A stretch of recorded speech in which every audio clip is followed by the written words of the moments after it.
Welcome back to HPP, the podcast that covers college basketball and the NBA draft inside and out. I am Rich Harris, and thank you for joining us again. Today, I'm joined by Jake Kopstick, affectionately known as C-Stick, and the Bay Area Bomber, Drew Barton. The shot doctor, Ayad Booney, is out of town trying to help Kwame Brown revive his playing career. And Doc Llewellyn will be joining us in a little bit as soon as he's done on OnlyFans. Did you guys know that Doc has an OnlyFans? That's what he claimed last week on the show. He told everyone to follow his OnlyFans. Has anyone followed yet? No, you won't ever catch me following anybody on OnlyFans. That's a hard pass. Not even Doc, man, hard pass. You won't even follow my wife on OnlyFans? Never. I'll toss my phone into the ocean before I fall. Yeah. Yeah. OnlyFans is never. If you catch me with an OnlyFans, you can match my face. Never. All my wives have come from there. Anyway, just joking. So how are you guys doing today? What plans do you have for Memorial Day? So I'm actually headed down the beach. I'm headed to Sea Isle tonight. Going to be there for the next couple of days off work, obviously Monday for Memorial Day. So first beach weekend of the year. I was trying to get down to Sea Isle the last 2 weeks, but the weather hasn't been spectacular. So I'll be there. Also, I wonder, I've never been called C-Stick before. It's almost like when that interview when Paul George on the Thunder and the guy called him Playoff P, and then everybody was like, who is that? When has anybody called him that? That's kind of like what's happening right now after I hear that.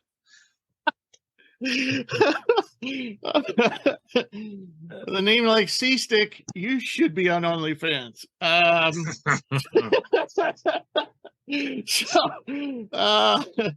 Drew, where are you headed for Memorial Day? Are you just sticking at home? I'm gonna be probably back in the gym. If not back in the gym, editing stuff. We're doing a lot of off-season work with our guys.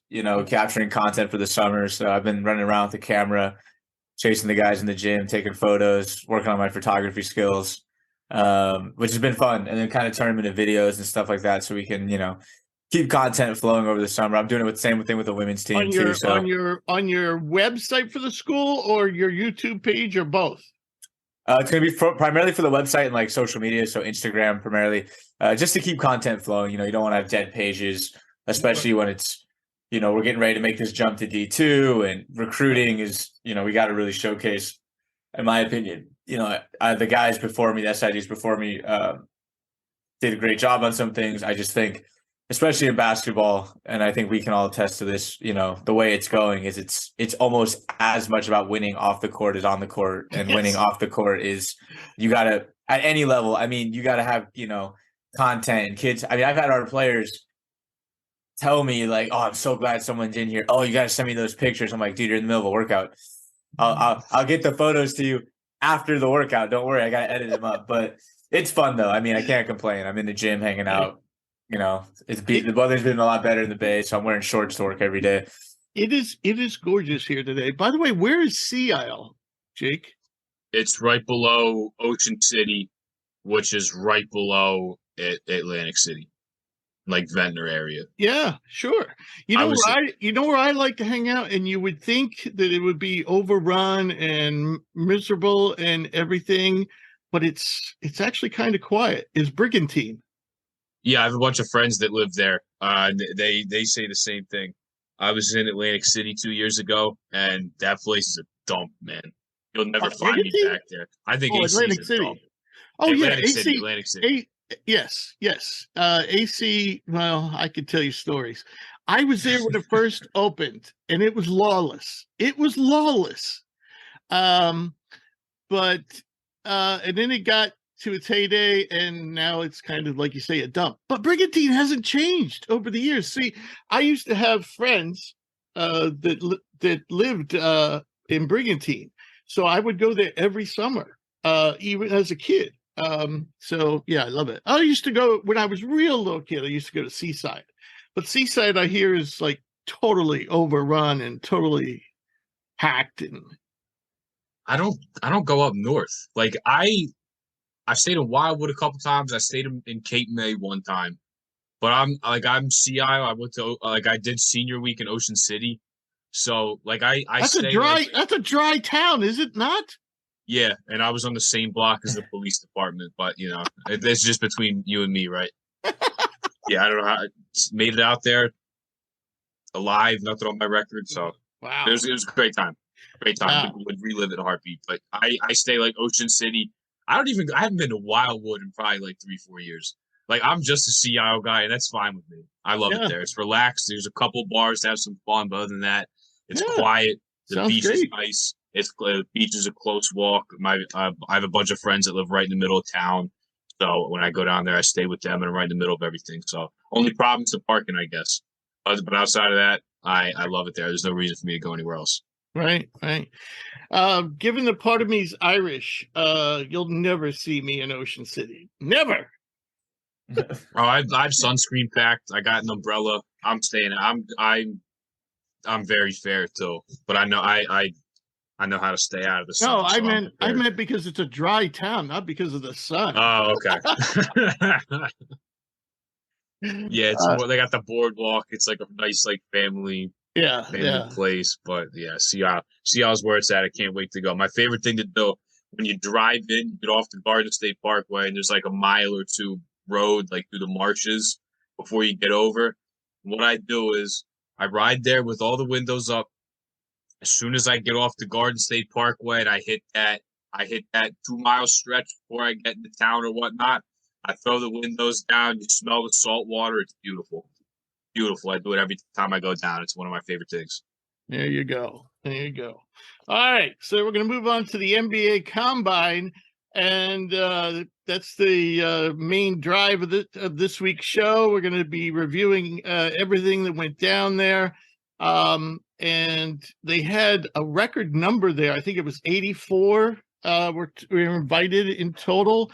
And about half opted not to take part in the scrimmages. Some skipped the athletic testing and or shooting drills, and a handful didn't even get measured, including Brandon Miller, Nick Smith, Keontae George, Bryce Sensabaugh, Noah Clowney, and Derek Lively. So those guys can probably afford to do that, but why you wouldn't at least get measured, I don't know. Brandon Miller, by the way, is recovering from mono. Dropped close to 15 pounds and is working his way back from that. So apparently he's not even going to be working out for teams for maybe another week or so as he still gets his strength back. Of those who didn't play, I thought Rayon Rupert, the Australian prospect, Adeboda of UCLA, Maxwell Lewis, Julian Phillips may have hurt themselves the most. It was also rather astonishing that people players like Chris Livingston, Kobe Brown, Keontae Johnson, Bobby Klintman, Mohammed Gay, and Nikola Dursic chose not to play. These are the guys I just listed are not even guaranteed second-round picks. And in fact, Klintman told Wake Forest he's not coming back, but he also didn't attend the combine, just didn't go. So he is a 20-year-old freshman. He's, I forget what country he's from, but he's European. But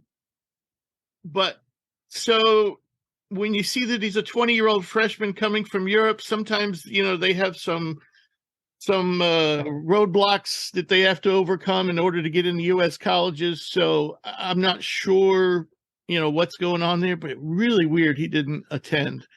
So I guess after saying all that, we'll talk about who was impressive and disappointing in the games themselves. And I guess I'll lead off with you, Drew, since Jake and I spent a half hour talking about the Jersey Shore.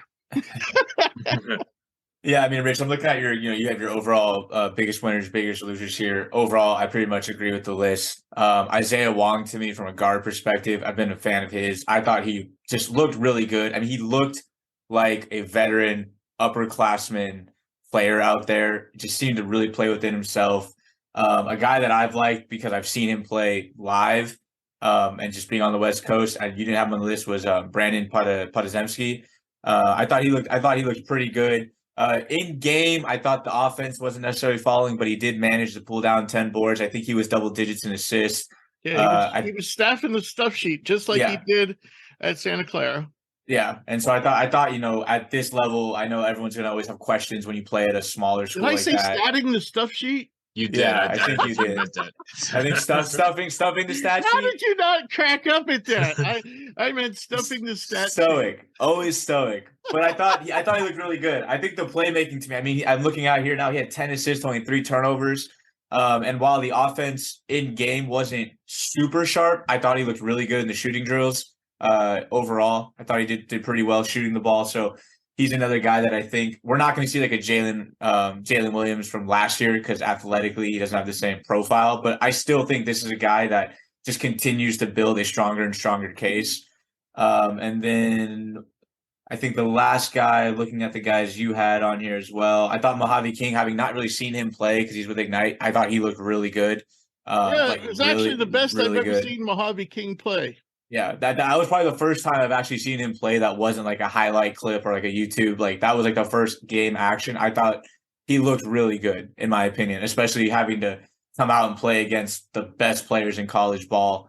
And then Amari Bailey was the last guy. Again, I think he looked really good. The playmaking to me, I mean, 14 assists kind of caught me by surprise, given that wasn't at all anything he was asked to do at UCLA. He was kind of more just because of Tiger Campbell. Yeah, exactly. But I thought he looked really good too. I liked how he was aggressive. His shot wasn't ineffective or inefficient, but he was definitely looking for his own shot a lot. I mean, I think he took 20 plus attempts, but I thought he looked really sharp too. So those are probably the guys that stood out to me the most. Okay. How about you, Jake? So, Rich, a couple weeks ago, we talked about Ben Shepherd, and I was very happy to see him play well because I do think he's a case to be a second-round pick for sure. Can I interrupt for a second? We actually got a listener question / comment about him. I don't know if you noticed it. Did you see it? I did see that. Oh, yes. Okay. I just wanted to tell you because we're gonna have to respond to that.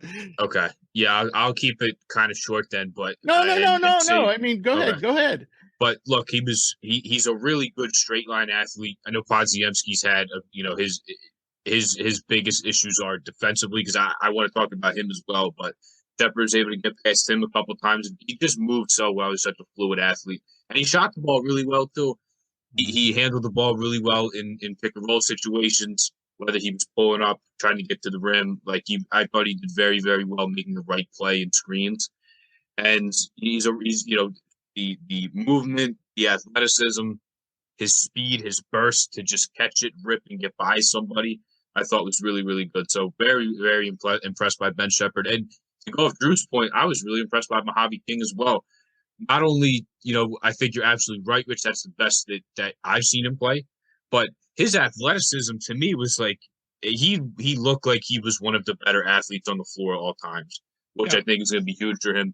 I like looking at some of his tape, his ability to cut and finish and dunk on guys. I mean, you saw that again here, being able to finish up above the rim and dunk on some guys and be an effective slasher and effective cutter. So those two guys I like his defense. I think that's his strength right now. Yeah. Absolutely. But yeah, Mojave King, Ben Shepherd, two guys that really stuck out to me. We'll talk more about Ben Shepherd later. Sure. Obviously, Amari Bailey stood out to me. We had him pretty high on our board already, so I don't think he's going to rise. I don't think he's going to rise much from where we had him, but everybody else has him as the second-round pick. We had him rated as a first-round pick. And I think he's now, pushed that to that level. I don't know why. I even asked our a guest last week, Drew Peterson, who's played against Amari Bailey. Why don't people like him? And Drew was like, I don't know. I think he's a first round pick too. So, the 14 assists, which led the event, were great. 5 turnovers, but still that's like a 3-to-1 ratio, 6 rebounds, 36 points. He played 50 minutes. I think he led the whole event in minutes as well. So in Olivier Maxence Prosper only played one game, but man, I mean, he made most of his living in that game at the foul line.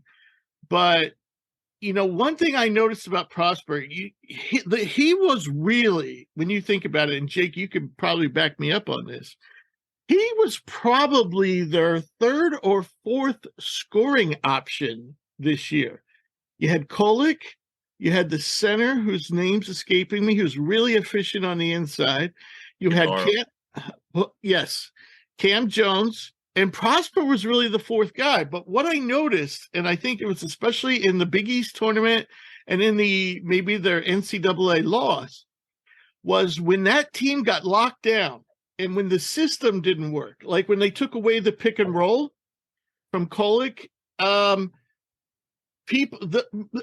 Marquette's guys were left to create on their own, and Prosper was the only one who really could do it well. And I was like, wow, where's this been all season? And now we're seeing in the workouts and the athletic testing and in this game, his athleticism really pops. So we'll talk more about how he did in the athletic drills, which was also excellent. But in the one particular game, he scored 21 points, 10 of those coming from the free throw line.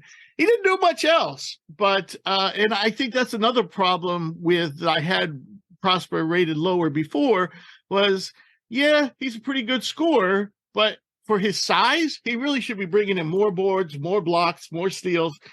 So we shall see. I think some people are now calling for him to be a first-round pick. I think he's now maybe an early second-round pick. Tristan Vucevic was just outstanding. He only played 16 minutes and scored 21 points. He was 8 of 10 from the field, 3 of 3 from deep. His shot looked great. He shot on the move. He scored in the post. He's just a 7-foot guy who can really shoot. And the problem, with Vucevic is he's not very athletic. Most 7-footers aren't. But I think he's probably below average even for a 7-footer. But, man, with that shooting stroke, I still think, and he's only 20 years old, 7-footer who can really shoot. I mean, he shot 40% in the Adriatic League this year from deep. You're not going to turn that guy away, man. Somebody's going to draft him probably early second round. I thought Oscar Tshiebwe played well. I mean, he didn't do anything really that we hadn't seen well. But again, this is kind of like an all-star game. And he's out there, and in 41 minutes, he grabbed 25 rebounds. 25 rebounds in 41 minutes. He blocked some shots. He got some steals. He even made a handful of, not a handful, but he made a few mid-range jumpers, and he made 1 3. He was 1 of 4 from deep. His shot doesn't look too bad. I think Tshiebwe is kind of like, to me, he's like a notch above Sonogo. I think he's a little more athletic, a little more bouncy, and you're going to at least get rebounds from the guy, So Shepherd, of course, I think made the most strides of anyone. For me, I know a lot of people had him rated as a second-round pick, but I didn't. But now I do. So I thought Coleman Hawkins quietly, he didn't score much, but he did everything else, including 12 assists for a 6'10" guy. Janiyah Broome, again, was steady. Another guy who really stood out was Seth Lundy at Penn State. In 42 minutes, he scored 30 points, and he had 7 assists, which was nice to see. Not something we saw him do a lot at Penn State, but he was 8 of 11 from deep, and the guy has a really, really pretty shot. Again, another guy to me who was borderline second round, who now I think is second round pick. So let's move on to the other side of the coin. Who didn't do so well? So Drew, anybody out there, a couple of guys that disappointed you? Yeah, I think for me, like a pair of teammates that came in, the two Creighton guys, Kaluma and Trey Alexander, I just didn't really they didn't do anything to me that made me feel like these guys were ready to go to the league. I know Creighton's been a hot topic for us just because of all the movement with guys coming back, Ashworth coming in, Nemhard leaving. I don't know. These are two guys that I think like Kaluma in particular, we've been hearing his name for about 2 years now about is he going to go to NBA? I keep hearing about how he has all the tools and he looks the part, but I just don't ever really see it come to fruition. And this was another opportunity for him and Alexander to step outside of that Creighton system and maybe kind of make an individual name for themselves. Didn't really see it from either of them. I know that Tubelis is on there again. Just seemed like another guy. Having seen him play in college, I just don't know if he's NBA ready. He played okay, but the concern I had, the reason I put him on my disappointing list was more for his athletic testing. Yeah, I just didn't see the NBA athlete, and I thought, these games to me, the scrimmage games when you watch them, obviously they're telling because these are some of the best, amateur prospects in the world. But a lot of these guys have still played against one another. They are still college guys. And so even if you play okay against these guys, I've seen Tubelis look good. I've seen him look great against college competition. But now you start looking at things like the measurements. You start looking at the athletic testing. And it's like, okay, that's where some of the separation starts to come. I saw guys outplay him who are more athletic than him and a couple years younger than him. And so it's like I wasn't really sold for being a guy that I voted, I think, on our first or second team. So those are probably three guys for me. I didn't get to watch a lot of the scrimmages because of work, but when I was catching, it just was one of those ones where I feel like I never really heard his name. And when I did, it was because it was underwhelming in some sort of the physical department.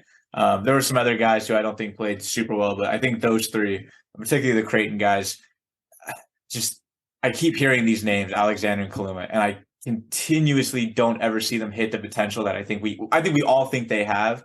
And this was just another outing where I wanted to see Kaluma be a force on defense, maybe evolve his offensive game. Didn't happen. Same thing with Alexander. And so it's kind of like, I don't know if they're both in the portal. I know Kaluma is, but I think it's back to college for these guys. As far as I know, Alexander is not. Okay. I mean, that's good for the for the Blue Jays then, but I think for both of these guys, it's back to the drawing board. Who knows? I mean, maybe Kaluma will change his mind. I mean, it's happened. Yeah. Some guys decide to come back. Totally. I will say, Kaluma is a huge tease. He is a huge tease. He looks the part. Well, he not only looks the part, but he'll every game he probably makes at least one spectacular play. And he did so, at the combine. He made a couple spectacular plays that made everyone go, and then, but in between there, he didn't do a hell of a lot. How about you, Jake? Who were the guys that you didn't see a lot from in the games that disappointed you? So I actually agree with Drew on the three guys he said. Tubelis, like that athleticism is killer. He's got great touch around the rim and some good skills, but it's that athleticism that defensively I don't know if he gets caught in a pick and roll, is he going to be able to defend out there? One thing that shocked me about Tubelis, and I thought he played okay, though he was probably in plus minus. I think he was the worst at this event. He was minus 31, but he blocked 5 shots. He had the event with 5 blocked shots, but he also missed some bunnies at the rim. So go on. I just wanted to point that out. But those Creighton guys, like I know Kaluma, I was seeing like at second round potential this year, and I just didn't see it. Like I know they have the opportunity to you can go to the combine 2 or 3 times before you're like officially have to declare. You can declare 3 times, and the third time, like for Jalen Wilson of Kansas. So he still has eligibility, but even if he wanted to come back, he can't because this is the 3rd time he's declared. Yeah.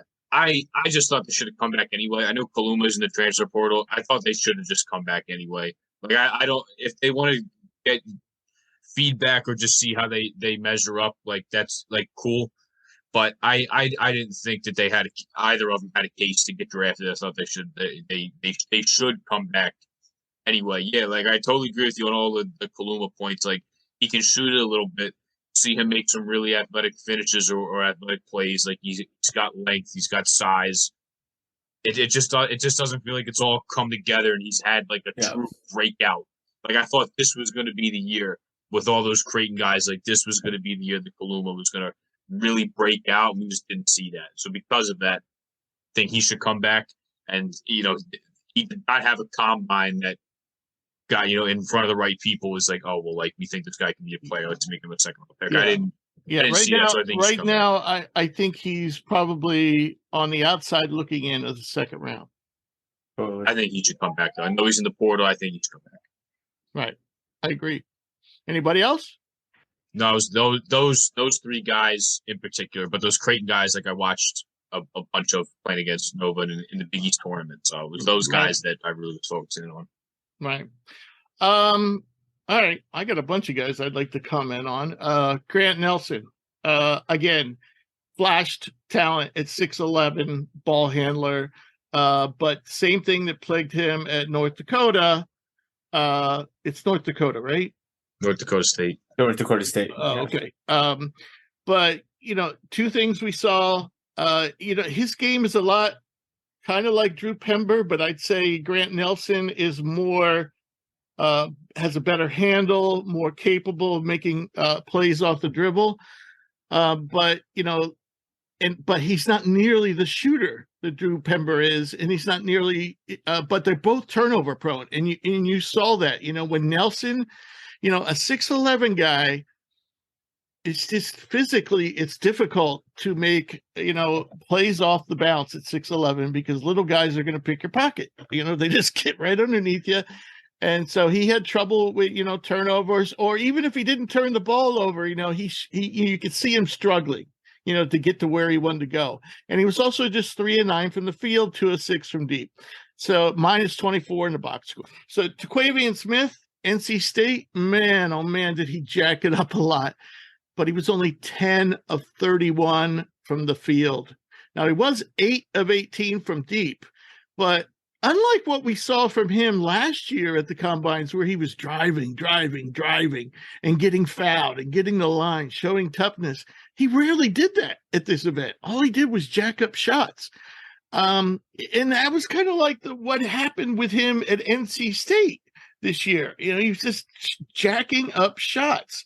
The one thing I saw from him at NC State this year that I didn't see the year before was his playmaking. That definitely improved. And in this event, he had five assists. He played 45 minutes, so he had 5 assists. And I'm looking how many turnovers? 2 turnovers. So that's not bad. But the 10 of 31 from the field, that's just not cutting it. He's just got to put the ball on the floor more. Jalen Wilson did not play well. And I kind of wondered why he played. This is the 3rd year in a row he's played. And I mean, they've seen him and in those 2 years, he played really well. He kind of stuffed the stat sheet or statted the stuff sheet. And, but this year and I kind of wondered if he was out there thinking, why am I here again? And I don't know. He was 2 for 12 from the field. He had 12 points in 38 minutes. He did rebound well. That's about the only thing he really did do well. He had 3 assists, 3 turnovers. Ricky Council did not play well. He was 5-11 from the field, but 0 for 1 from deep. Just overall not spectacular. Deron Holmes was so. That was somebody I want. Yeah, sorry. The one thing with Holmes, though, that was impressive, he did, for a big guy, he tested out pretty darn nicely. So as he tested super well, but the games, he was somebody I want to. We talked about this, Rich, way back when. Remember, it's like, hey, we want to see more activity on the glass, and you got to be more than just a rim runner. And it's another one of those situations. I know he didn't play as many minutes as a lot of the other guys, but he didn't. He had what, 2 rebounds? I think it was like 2 or 3 rebounds. I just wanted to touch on that. 2 rebounds in 23 minutes. Yeah, I love Deron. He's a great kid, and I've seen him. But that was another one I want to mention. Really disappointed. I thought he might go try to really put on he tested well, but I was really disappointed in the gameplay. Yeah. But the 2 guys I really want to talk to you, that I think really. One guy I'm concerned about, and one guy I think definitely has to go back to college. So we'll talk about the one guy I think really has to go back to college, and that's Dylan Mitchell. Mitchell was 3 of 15 and didn't do much else. in 38 minutes. He did have 6 rebounds, 7 points in 38 minutes, and minus 21 in the box score. He was mostly invisible during the event, wasn't making, a lot of defensive plays. I saw him get beat, I forget one play somebody really drew by him like in a critical time for a basket late in the game. I forget who it was. Any disagreement there? I mean, it's kind of like a carryover. And this is why I wonder if Julian Phillips, because Julian Phillips and him have a very similar profile. And I wonder if Julian Phillips, he avoided playing. And I think he avoided playing is because I think you'd probably see similar results from him. Because just like, the two of them is funny, if you look at them athletic testing wise, we have a rating system. If you look at it, out of all the players who tested this year, and I don't know how many were, but there's a lot, those two are like right next to each other, like, I don't know, like maybe number 20 on the list and 21. But yeah, I didn't see much positive about Dylan Mitchell. Yeah, I agree 100%. I don't know why he decided to leave. I think that's certainly a Texas team that he could play on next year. But he's a superb athlete. Like, we know that about him. But what else are you gonna provide? I mean, granted, he's only a freshman. If he really wants it, he's got 3 years of eligibility left. Like, you have time to add more to your game. Like, I don't think he's worthy of a pick, like, for sure, because they're like, okay, he's a superb athlete, but like, what skills he brings to the table? How much of a basketball player is he? We saw someone like very similar to him come out a few years ago, Greg Brown. And what's Greg Brown done for the Portland Trail Blazers? Fortunately, yeah, he hasn't really done anything. Like, at least to my knowledge, I watch more college than I do NBA, but yeah, he's got to add more to his game. He's an NBA caliber athlete for sure. But what else is he going to do to bring to the table and warrant a draft pick? Not really looking like 100%. This gives me the same vibes, different, but like of like a Peyton Watson situation we talked about last year, Rich, where like we look at the statistical production and there were flashes, but I just went back and looked at his game log. He didn't score double digits against an opponent worth a damn. I think he scored in the double figures 4 times against opponents that were not worth a damn. They don't really count in my opinion. So the statistical profile, you're like, like Jake was saying, I don't see the basketball skill. And he's a good athlete, but then you look at his combine measurements, he didn't dominate any one specific category. No. Which is something where like he was solid. He wasn't horrible, but like at no point he wasn't as good as we thought. He wasn't as good as we thought. I thought he would be up there with Shannon. Shannon blew everybody's socks off in the athletic testing. I thought Mitchell would be up there, but he wasn't. He wasn't. He was middle of the pack. Like Shannon was like number 1, and I'd say Mitchell was at the NBA Combine was probably somewhere around 15-20. He looked like just another guy. Well, no, I won't go that far. I didn't. He was above average. He's above average, but like if that's your calling card that you're going to try to bank on is I'm a great athlete, and statistically you were just maybe a top third guy, but still just a guy. That doesn't do it for me. Now, if he went out there and dominated everything, like okay, Anthony Richardson, the NFL Combine. You go, Jesus, okay, the football production's not really there, but this dude's a freak. Dylan Mitchell didn't show me like, oh, this dude's a freak. Of course he's a good athlete. He's an NBA prospect. I'd hope he can run and jump at a pretty high clip, but I was really unimpressed. And you couple that with the lack of basketball stuff, I kind of forgot he was at the event, to be completely honest. He just really unfazed. Right. We'll talk more about Mitchell's testing in a minute. We'll compare him to Phillips too. But I want to talk about Andre Jackson. Now, nothing happened to Andre Jackson that I wouldn't have expected. He was right behind Shannon in athletic testing. In the game, he only took 8 shots in 39 minutes for a total of 6 points. He went 0 for 3 from deep. One thing that did disappoint me, Andre Jackson is not the type of guy. Connecticut, he was a key piece to Connecticut's championship, along with Sonogo and Hawkins. Okay, they were their 3 best players. And Jackson won it with his passing, his defense, and his ability to make key plays at key times. steals, blocks. He's just a hustler, scrapper. I just wonder, I don't know if you Jake, did you get to see him in both games? I did not know. Okay. So in my opinion, I watched all 4 games from start to finish. And my opinion was he didn't make the same type of impact plays that you saw him do at Connecticut. So that was a little bit of a concern for me. I guess what I want to ask you guys, obviously it's only 2 games. We saw him play close to 40 games this year, where he was impactful almost every game without scoring. We've had him ranked at about the same spot all year, about number 30 on our draft board. If he could shoot, he'd be in the lottery, but he can't. That could change, and I'll give you a good example. Caleb Martin, when he was at Nevada, when he took a 3-point shot, it looked like he was having a seizure.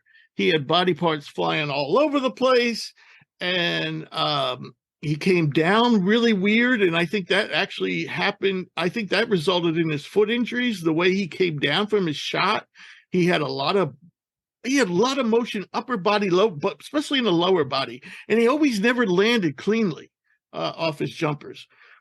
Caleb Martin has totally changed the way he shoots, and we've seen in the playoffs, he's been one of the best shooters in the playoffs.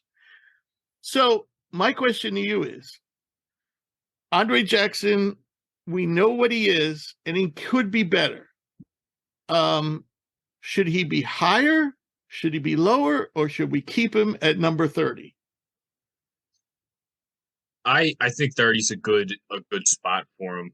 I'm a fan of him. So if you want to move him up, I'm totally okay with that, because I do think there is something to seeing guys that weren't as good as shooters in college. If they got a good head on their shoulders, they're hard workers, they're willing to put the work in, they can correct that, they can fix it. It's something that's fixable through reps, not like somebody that doesn't care on defense or won't work at something.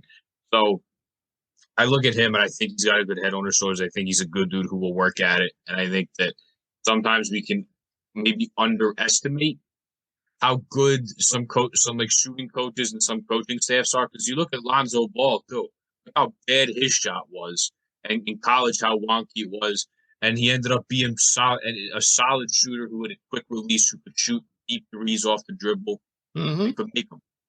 And you see that, and as long as you're willing to put the work in, and you see Caleb Martin's fix. I know Sadiq Bey was a good shooter at Villanova, but even guys like that, like they make little tweaks and have their releases quicker. You look at some guys where they get to the league and they get coaching that shows them, how to clean things up a little bit. However, like you look at the sample size of him, and he doesn't shoot that many, and it doesn't look great. That can be fixed. It's just kind of up to him, like, is he willing to put the work in? Because his intangibles, his smart, that's what I love about his game so much, is all that. He just has to be able to shoot, but it's fixable. But the volume is a concern because it's not a lot, but I think this is something that can be corrected with a good coaching staff and the right amount of reps. Right. One guy, Drew, and I'm going to get to you in a sec because I know you had something you wanted to throw in there, but one guy, and Drew, you could probably back me up on this, that I think he's similar to in last year's draft is Dyson Daniels, who I think number 7? Seventh overall. Seventh overall. Now, I would say Dyson Daniels' shot wasn't as broken. Yeah. But I think Jackson is a better athlete. I think Absolutely. Jackson, and even though Daniels was a really good defender, I think Jackson's an even better defender. So, that's the only thing I wanted to throw in there.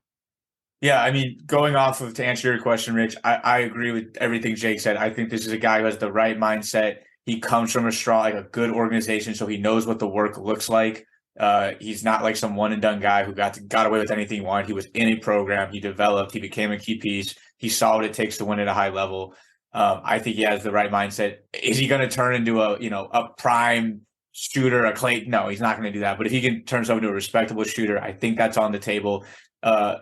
I think 30 is a great spot for him. Hell, honestly, I wouldn't be mad if we slightly, because the athletic testing, it matched what we thought. In fact, he was, you could argue, overall one of the best athletes there. I don't think you can argue it. I think just factually, he was one of the best athletes there. Right. So I think if a team, especially in the late first rounds in that 25 to 30 range, we're like, this could be a Draymond Green-esque type guy that we can see ourselves getting. We saw how that worked out for the Warriors.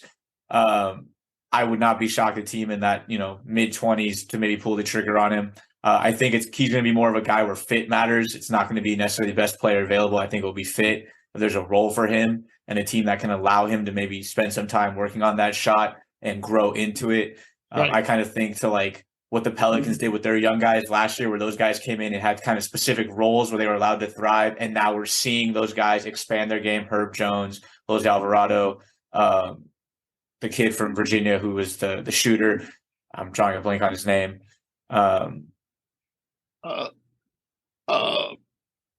Right. I know who you're talking about. You know what I'm talking about. Yeah, the small forward. The small forward. He's long. The long small. Yeah. Trey Murphy. Trey Murphy. Yes. Trey Murphy.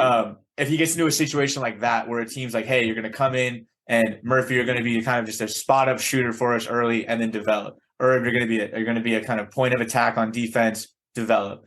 The question I want to pose to you is, we didn't see him impact the game the way we did at UConn for, a 30-plus game sample.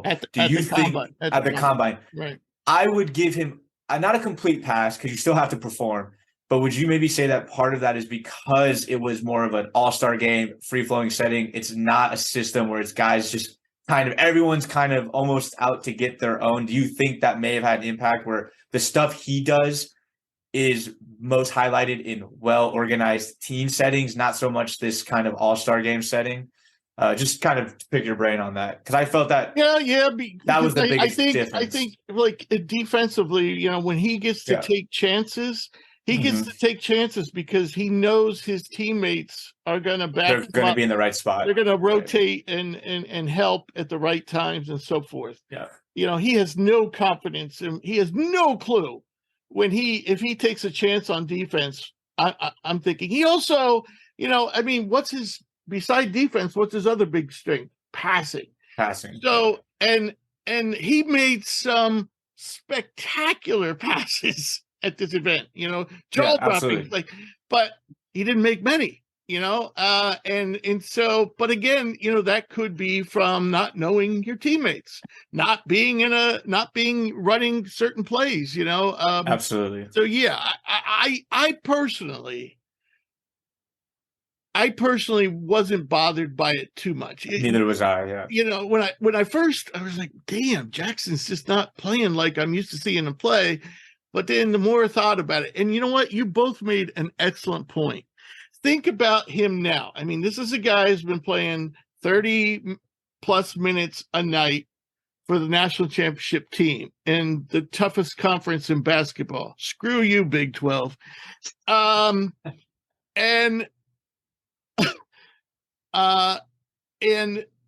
he has no time to really work on shooting. They don't need him to shoot.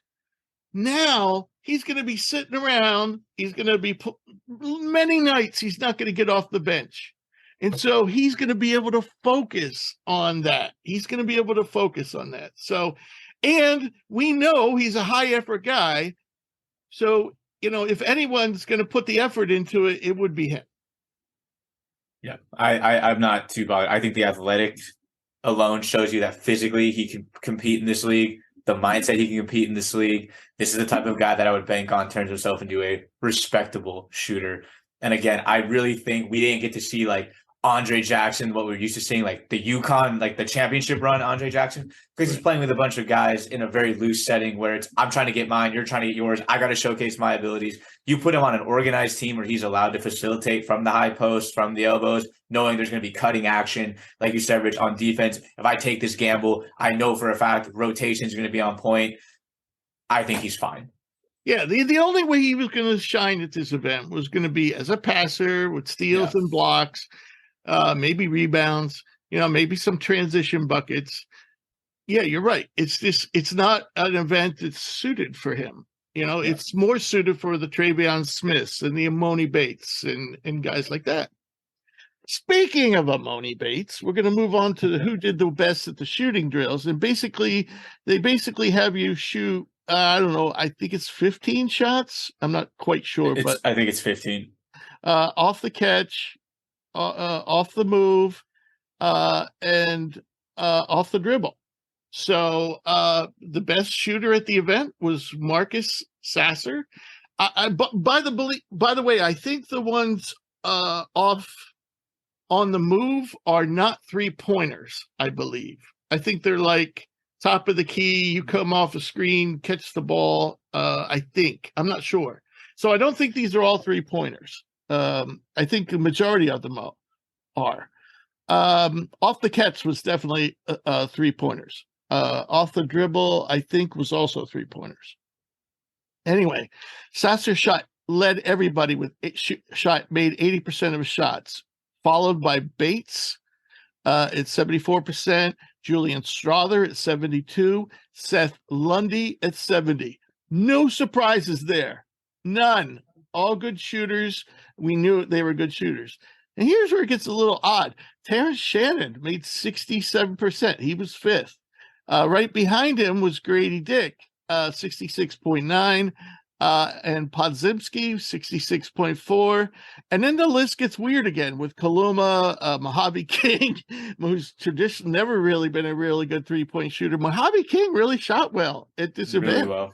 And then the guys at the bottom were mostly bigs, and they all were there's not many surprises here, but I'm going from worst to getting better. So we have Tabellis at 41%, Kalkbrenner at 44%, Gigi Jackson at 45%, Jordan Miller, this one surprised me, 46%, Ricky Council, 46%. We knew Ricky Council couldn't shoot. Leonard Miller, 46%.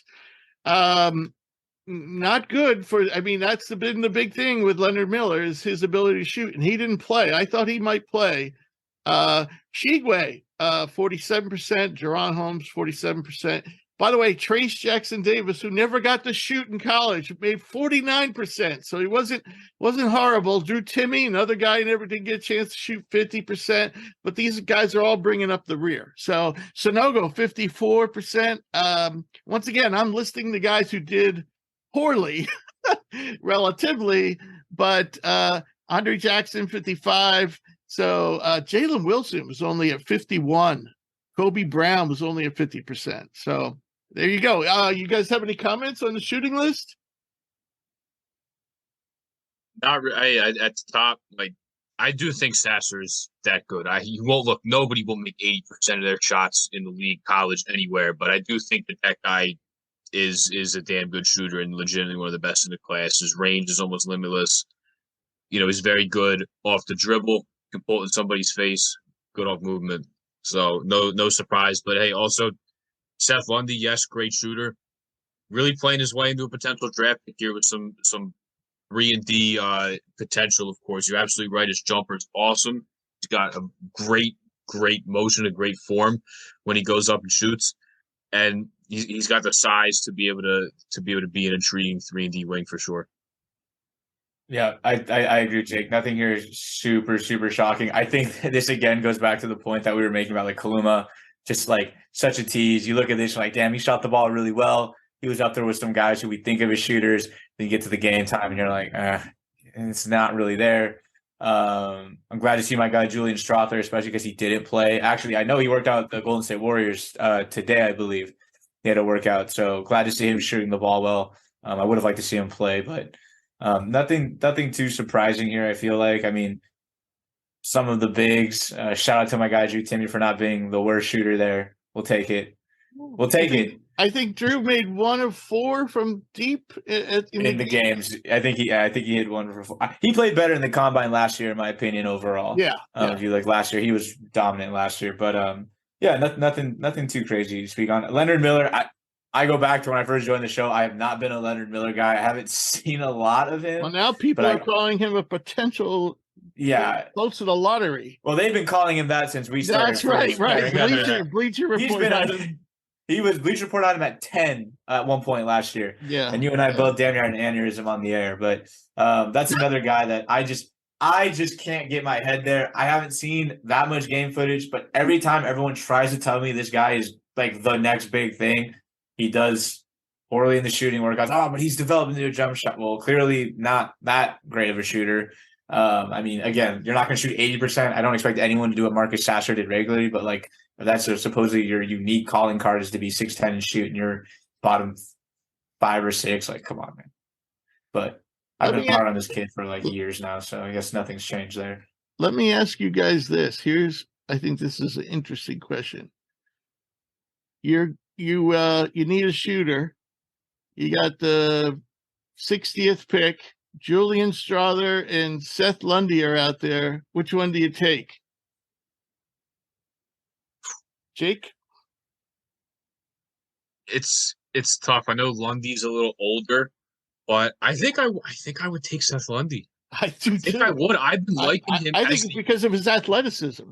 As the years gone on, I've just continued to like what he brings to the table. And I think there's NBA potential here for sure. So I think I do like Seth Lundy. Him being an older guy too, I think could step in right away for sure. Yeah. Could potentially be a bench guy for you right away. Right. You probably obviously, Drew, you haven't seen Seth Lundy as much as Jake and I have, and you've seen Strother a lot. So, yeah. I mean, I know Lundy's volume is insane. I mean, I think the last 3 years he shot like 10, 11 attempts a game, and he's been pretty damn spot on. So, I mean, I like the point Jay made. If I had the last pick in the draft, I'm like, I just need a shooter that I could pretty confidently plug and play, who's just going to space the floor and who actually has legitimate NBA size at, what is he, 6'5", 6? Yeah, he's also big and muscular. Yeah, Strother, I think, has him by an inch or two, but isn't as built solidly like he is. Yeah. I mean, I could see it again. On the other end of the coin, I've seen Strother play so much, and I do think Strother probably has a little bit more upside, I would say, overall. And then I do think Strother has a great counter move to the shooting. I think he has one of the best floaters, at least from a wing in college basketball. So I think he has a great counter move. But I don't really think there's a wrong answer. I just pull up his stats. When you have a guy who shoots 10.5 attempts a game and shoots 45% playing, like, that's a straight up shooter. Like, that guy can shoot the hell out of the ball. Right. So I don't think in that context, if I need a shooter, there's really a wrong answer. All right. Yeah, I think they're close. But I would favor Lundy because of athleticism, which leads me to our next topic is who were the best performers. I'm going to list the best overall performers and who excelled in certain areas.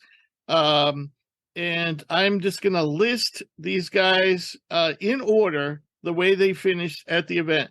The number one athletic performer was Terrence Shannon. Second was Olivia Maxence Prosper.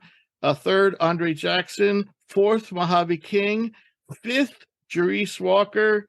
Sixth, Grant Nelson at 6'10" without shoes, so 6'11" with shoes. Ben Shepard was where was I? 7th, Isaiah Wong. 8th, Seth Lundy. 9, 10 was Jaquavian Smith, and 11 was Judah Mintz. And I think I'll stop there. Did I have 11? 1, 2, yeah, I listed 11. All right, so who stood out where? Well, in the lane and shuttle drills, which mostly measure the ability to change direction and quickness, top performers was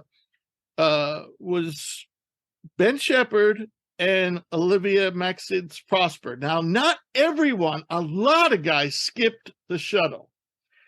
And the only reason I can think why they did that is because there has been controversy at multiple combines. 1 year, the G League Elite Camp, I think 1 year at the NBA Combine, where the numbers were totally screwed in the sense that even the worst guy in the shuttle did better than like anybody in any other year. And I wonder if the agents are like, let's get this thing straightened out before you measure us. Now, it's always seemed to work in the player's favor. like it's been quicker. And I actually talked to the NBA about this. I think it was maybe last year at the G League Elite Camp, or maybe 2 years ago. I actually reported it. I'm like, it's happening again. But they didn't. They still posted the times on NBA.com. So what I've done is I basically standardized them. Well, I'm not going to go into the statistics, but so to make our database valid, I kept the times, but I standardized them statistically. So basically, what I'm saying is I put them on a curve so that they didn't. But anyway, going on. So the guys that's the only reason I could think why the guys, everybody skipped the shuttle but did everything else. So the guys who did the best of those who did both the shuttle and the lane drill were Prosper and Ben Shepherd. Other guys who did really well in the lane drill were Shannon, Grant Nelson, 99th 0.9 percentile in the lane drill. Now, these percentiles I'm giving you go back all the way to 2016. So I'm not just talking about at the combine. I'm talking about anybody we have in this database from 2000 up to 2016. Another guy who did really well was Judah Mintz. So the fastest guys at the event, the best times, Shannon by far ran 3.06. Nobody really came close, but Andre Jackson was third, I believe. Mike Miles was second. So we certainly would expect Mike Miles to be up there in the sprint. Seth Lundy was fourth. Guy can get up and down the court. He also can dunk, Seth Lundy. Another guy who did well was Reese Beekman. So then we move on to verticals. Prosper did well in both standing and max, especially standing. His standing vertical is better than a lot of people's max vertical. He had 35 inches. Mojave King did well in max. Jerice Walker did well in standing. He had a 34.5 right behind Prosper. And that's very well. That's very good for somebody who rebounds. Another guy who did really well was Julian Phillips, 36, even better. And Jaime Jaquez delivered a 34.5. That surprised me. That one surprised me. I didn't see that one coming. Oh, I skipped a number. But Brady Dick also did well in the shuttle. And I'm going back to the shuttle. I just noticed that number. So the best max vertical at the event was Phillips, 43 inches. And this is a guy who has a 7-foot wingspan. Cam Whitmore, 40.5. Mojave King, 42. Prosper, 40.5. And yeah. All right. So they're moving on to some impressive measurements. Jerice Walker measured with a +8 wingspan.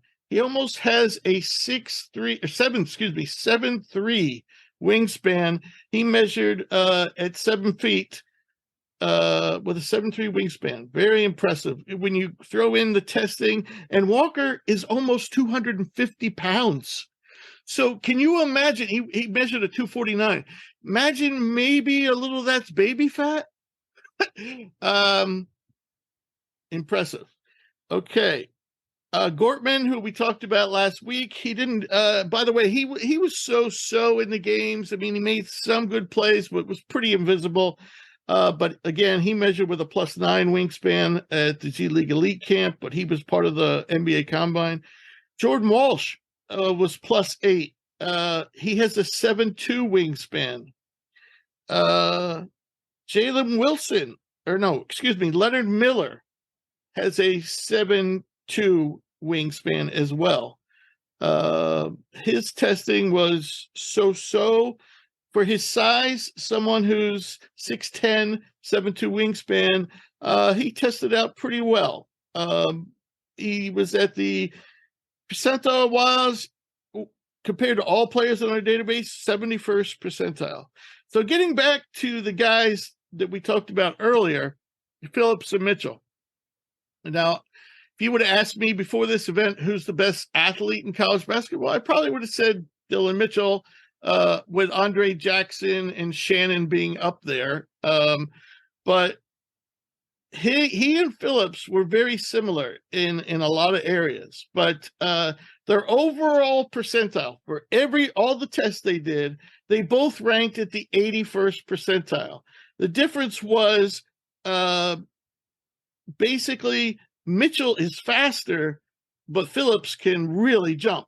As I said, the 36 standing, 43 vertical, but they're both measure without shoes at 6'7", but Phillips has a 7-foot wingspan where Mitchell's is only 6'10". So they're both about the same weight. They're both around 195. So similar players. One's a little better jumper and has a little longer wingspan. The other one's faster and quicker, and that would be Mitchell. All right. So and I got to list off the guys who didn't do so well. I'm not going to go through all the details of that. I'm just going to list the guys who really did not do well. And most of these guys are big guys. So exactly what you would expect. Kalkbrenner, Hawkins, Tristan Vucevic, who I mentioned before. Amoni Bates did not test well. He measured, by the way, his wingspan's always been a source of controversy. Without shoes, 6'8" with a 6'9" wingspan. So he's +1. Some people have been reporting he had a negative wingspan. It's close. Other people who didn't perform well, Zach Edey, Jalen Pickett. This is going to kill him because Pickett measures 6'2" without shoes, so 6'3", 6'7" wingspan, but he was the shortest in terms of being small guys. He was the worst small guy at the event by far. It's going to kill him. Tabellas did not do well. Ryan Rupert, while he measured Ryan Rupert, by the way, is 6'7" with a 7'2" wingspan, which is excellent, but he did not test well for a wing. Also the same for Dylan Jones. And another small guy who did really poorly was Trey Alexander. And that surprised me. I was suspicious of Pickett's athleticism, but I never saw Trey Alexander to be a bad athlete. Anybody ever think he was a step slow? I didn't think he was like a spectacular athlete. Like I didn't think he'd be in like the top tier. So I guess like I figured if there was a side he was going to fall on, if it was going to be below average or above average, I figured it would be below average. But here's the thing: for somebody his size, and I might as well tell you what that is. He and now I'm rounding up to the next highest number to compensate for shoes when I give you their height, unless I say differently. So he's 6'4" with a 6'10" wingspan. That's a nice wingspan, by the way. But typically, when a guy is like 6'5" and under or 6'4" and under, like Alexander, you would hope that they would test no worse overall than the 50th percentile. You don't want a small guy below being an average athlete. It's just, you can't have that combination of being small and a bad athlete. It's just doesn't work in the NBA. And Alexander tested out at the overall 26th percentile. Not good. All right. Couple other impressive measurements at the event, as long as we're talking about the big guys. Zach Edey measured with a 6'10.5" wingspan. 6'10.5" or 7'10.5", excuse me. 7'10.5", almost an 8-foot wingspan. Kalkbrenner was 7'5". Vucevic was 7'2.5". Shigwe was 7'3.5". And I told you Rupert was 7'2". Also, Sonogo has a really nice wingspan at 7'3". So problem with Sonogo is he can't jump and he's not very fast. And that was clear at this event. He was right next to Trey Alexander. But think about that. Sonogo and Trey Alexander basically tested out, when you look at combine all their numbers, tested out the same. All right. So any comments about the guys who did well or didn't do well? I mean, that ED measurement is pretty wild. Like, even crazier to think that, like, it's his measurements are insane, and it's still not Wembanyama. He's still just short, like he's still like an inch or two short height and wingspan wise. He probably has Wembanyama by about 100 pounds, though. Yeah, got him weight wise, but wingspan and height, it's like he still doesn't have him. It's insanity. Edie, but I'm just trying to see what Edie weighed here. Edie weighed at 306. Cool. That makes him the heaviest player in the league by what, 20 pounds? I don't know. Yeah, it's got to be close. I think 284, I think, was the heaviest last year. Like at the start of the year. Right. Something like that. But what concerns me when I look at Edie's numbers is there's people below him in terms of athleticism, including Amoni Bates. I don't know if I said Coleman Hawkins, by the way, tested out poorly. I don't know if I include his name, but he was below Edie. So the four guys at the event that were below Edie were Bates, Vucevic, Hawkins, and Kalkbrenner. But Bates, man, being a wing, you don't want to be a worse athlete than Zach Edey as a wing. A couple of guys that only measured that had interesting measurements. Muhammad Gay had a 7'3" wingspan at 6'11", and Keontae Johnson was +8. So he's 6'4" without shoes, 7-foot wingspan for Keontae Johnson. So not sure why he didn't play at the event, though. I thought he could benefit from it. Right. So, the guys that surprised me here was Prosper. I mean, I knew Prosper was a good athlete, but I didn't think he was like an exceptional athlete. And he really stood out in terms of quickness and jumping ability. And Jerice Walker, especially at 250 pounds. And Grant Nelson. Grant Nelson was the 6th overall top performer at 6'11". I think that's why when we watch Grant Nelson's highlights, we're like, oh my God, but what comes down to, he's still turnover prone and he's not a great shooter yet. So I hope Grant Nelson puts his name in the portal and goes to he is in the portal. Mm-hmm.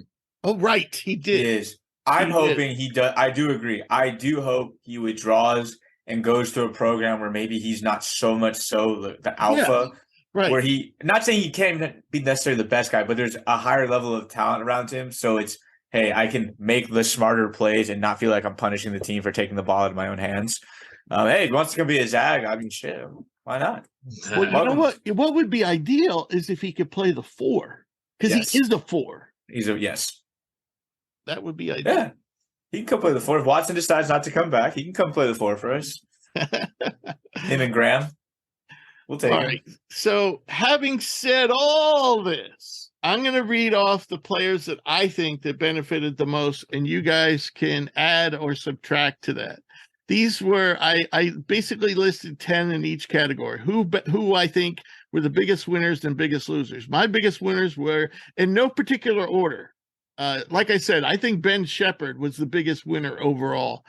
But Jerice Walker, Amari Bailey, Tristan Vucevic, Olivia Maxence Prosper, Isaiah Wong, Seth Lundy, Shepherd, Oscar Shigwe, and Mojave King. Am I missing anyone? Any guys that impressed you that I didn't put on there? Did you say Isaiah Wong? I did. Rich. Okay, I'd say him. And then again, for me personally, I just think that he's validating the regular season that we saw. I still think Podziemski, I know there might be some concerns. Yeah, he did well defensively, but I think for me personally, just athletically, he passed the test. I think his standing vert was almost 40. Or he's not saying his max vert. Max. I just think he stuffed the stat sheet, and this is just a gripe I have as a guy who came from the WCC, who watches a lot of WCC hoops. We always get this, the league is always discredited. So to see him then validate his regular season performance with stuffing the stat sheet, he shot the ball well, maybe not as well in game, but in the drills, tested well athletically. I think he's another guy that I wouldn't be shocked if this guy ends up going in the first round. Maybe not a lottery pick like his Santa Clara teammate Jalen, but I really like Podziemski. I think he just helped himself even more. Right. Jake, you have anybody you want to add to the list? Well, that was going to be who I was going to add to the list was Podziemski. He's going to stick his nose in there and rebound, make some good passes, knock down some threes. Defensively, sure, there are concerns, but I that was the one guy who I was going to add was Brandon Podziemski. All right. And my biggest overall losers, and a couple of these guys didn't actually play, but yeah, I think they should have played. And Anthony Black, he didn't measure well. He didn't test. He was a decent athlete, a good athlete, but not a great athlete, which I expected. I thought Anthony Black would be right up there with Andre Jackson in terms of athleticism. He also doesn't have a great wingspan. He tested at the overall 69th percentile, 6'6" with a 6'8" wingspan. So not what we expected. Thought he was longer, thought he was a better athlete. Kobe Buffkin also didn't play, but he tested out even worse, and he's even smaller. Ryan Rupert, I already talked about how poorly he tested. Again, didn't play. And I'm going to tell you, I've watched the guy play. I look at his statistics and I'm like, why do people think this guy's a lottery pick? What do they like about him? I'm actually going to talk to our buddy Hugh Baxter, who Australian native, and see what I'm missing about Ryan Rupert. I don't see him being anything better than a second-round pick. Yeah, he's young and long, but that's all you can say to me. I mean, I'm not seeing it. Dylan Mitchell, who we talked about. Maxwell Lewis, another guy. I think when you look at his productivity, you factor in his strength of schedule, and then you look that he didn't test that well. By the way, he has a really long, does have I think close to a 7-foot wingspan. That was positive, but that was about the only positive. Again, another guy people are saying potential lottery pick. I don't see it. I think he's a good player. I said it when we talked about him during the season that I didn't think he was a great athlete. I didn't think he was very explosive. And you know what? I was right. It showed in the testing numbers. Tabellis, who we talked about. Ricky Council wasn't as good as I thought he would be up at the top of testing. He wasn't. He was better than average, but that's all we can say. And he still can't shoot. And he's, I think, closing in on 23 years old. Yeah. I think Ricky Council may have worked his way out of being drafted. Trey Alexander, we talked about a lot, should go back to school. Kobe Brown, I don't know what he's thinking. Why did he not play? Kobe Brown is not a lock to be anything. He didn't play. He didn't test well. He didn't shoot well. Not good. Jalen Pickett, one of the most productive players, probably the most productive player in Penn State history, at least for one season. I love Jalen Pickett. I love his toughness. I love his passing. I love his ability to score at all three levels, but he didn't test out well athletically. His one game wasn't bad. He only played one game, by the way, which I don't know if he came up injured or he thought he did well enough. He played well in that one game. He played 19 minutes. He had 8 points. He had 6 assists. He had 3 rebounds. Typical, 1 block shot, 1 steal. That is a typical Jalen Pickett. He had no turnovers too. Yeah, no turnovers. He played really well. He's a great player, but the question is he athletic enough? So that wraps up my list of the people I thought got hurt most in this process.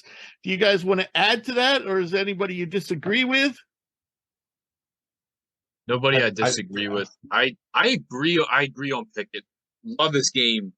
But he's old, not a great athlete, kind of small. It's a shame because he was such an exciting player in college. But that was one guy, you know, he did 5 years in college.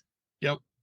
there's huge athleticism. An old guy who's an older guy who's got athleticism concerns, like it sucks because his IQ and his skills are off the charts. Yeah, I think Pickett. I think there's enough there. I could still see him being a late second round pick, just kind of on the pedigree and the production.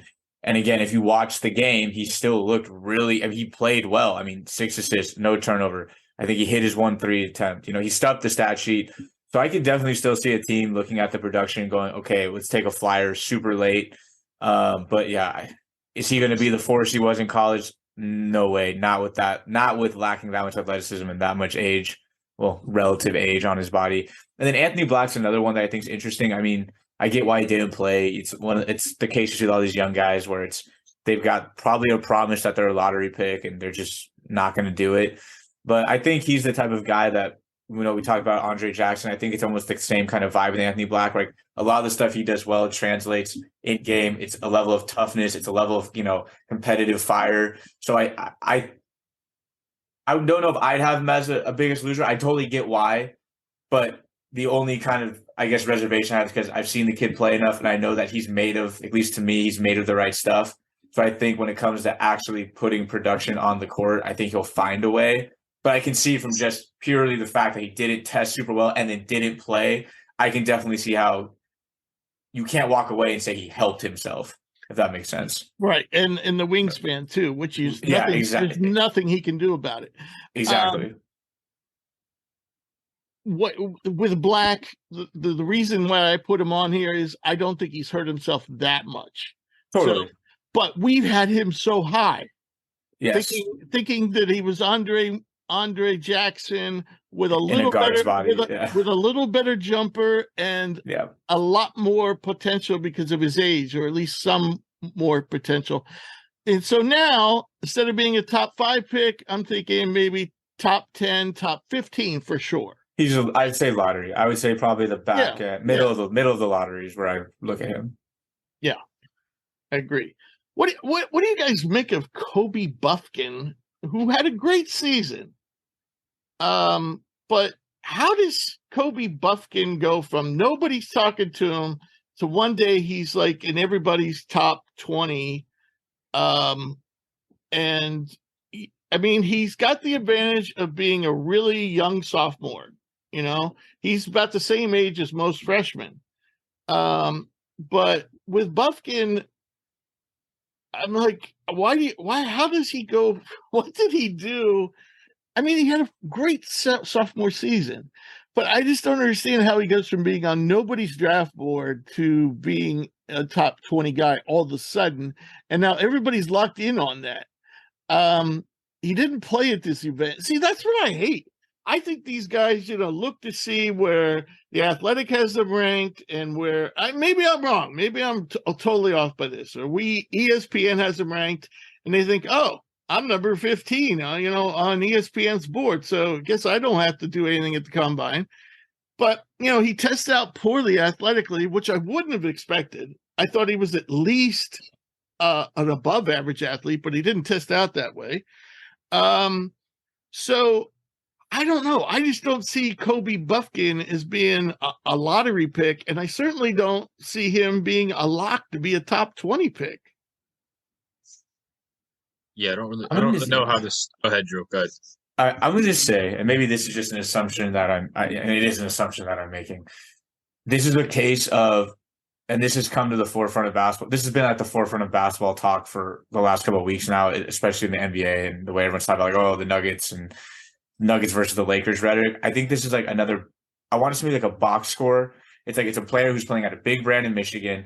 If you just pull up his game log and just pull up his box score, you're like, oh, there's a lot to like here. This guy shot pretty well from the field, can hit the 3, good free throw shooter, he's double-digit scorer, stuffed the stat sheet a little bit. So I want to say maybe there's an element of just, I feel like in basketball, everyone's always looking for, they want to be the person who finds like the next steal, the next guy that wasn't on radars and he ends up hitting. And I feel like, and this is not saying that Buffkin, he had a good year. Like he played well. I mean, Michigan as a whole is disappointing, but like you can't tell me objectively he played well. If you look at his numbers, the team obviously didn't hit the standards we thought.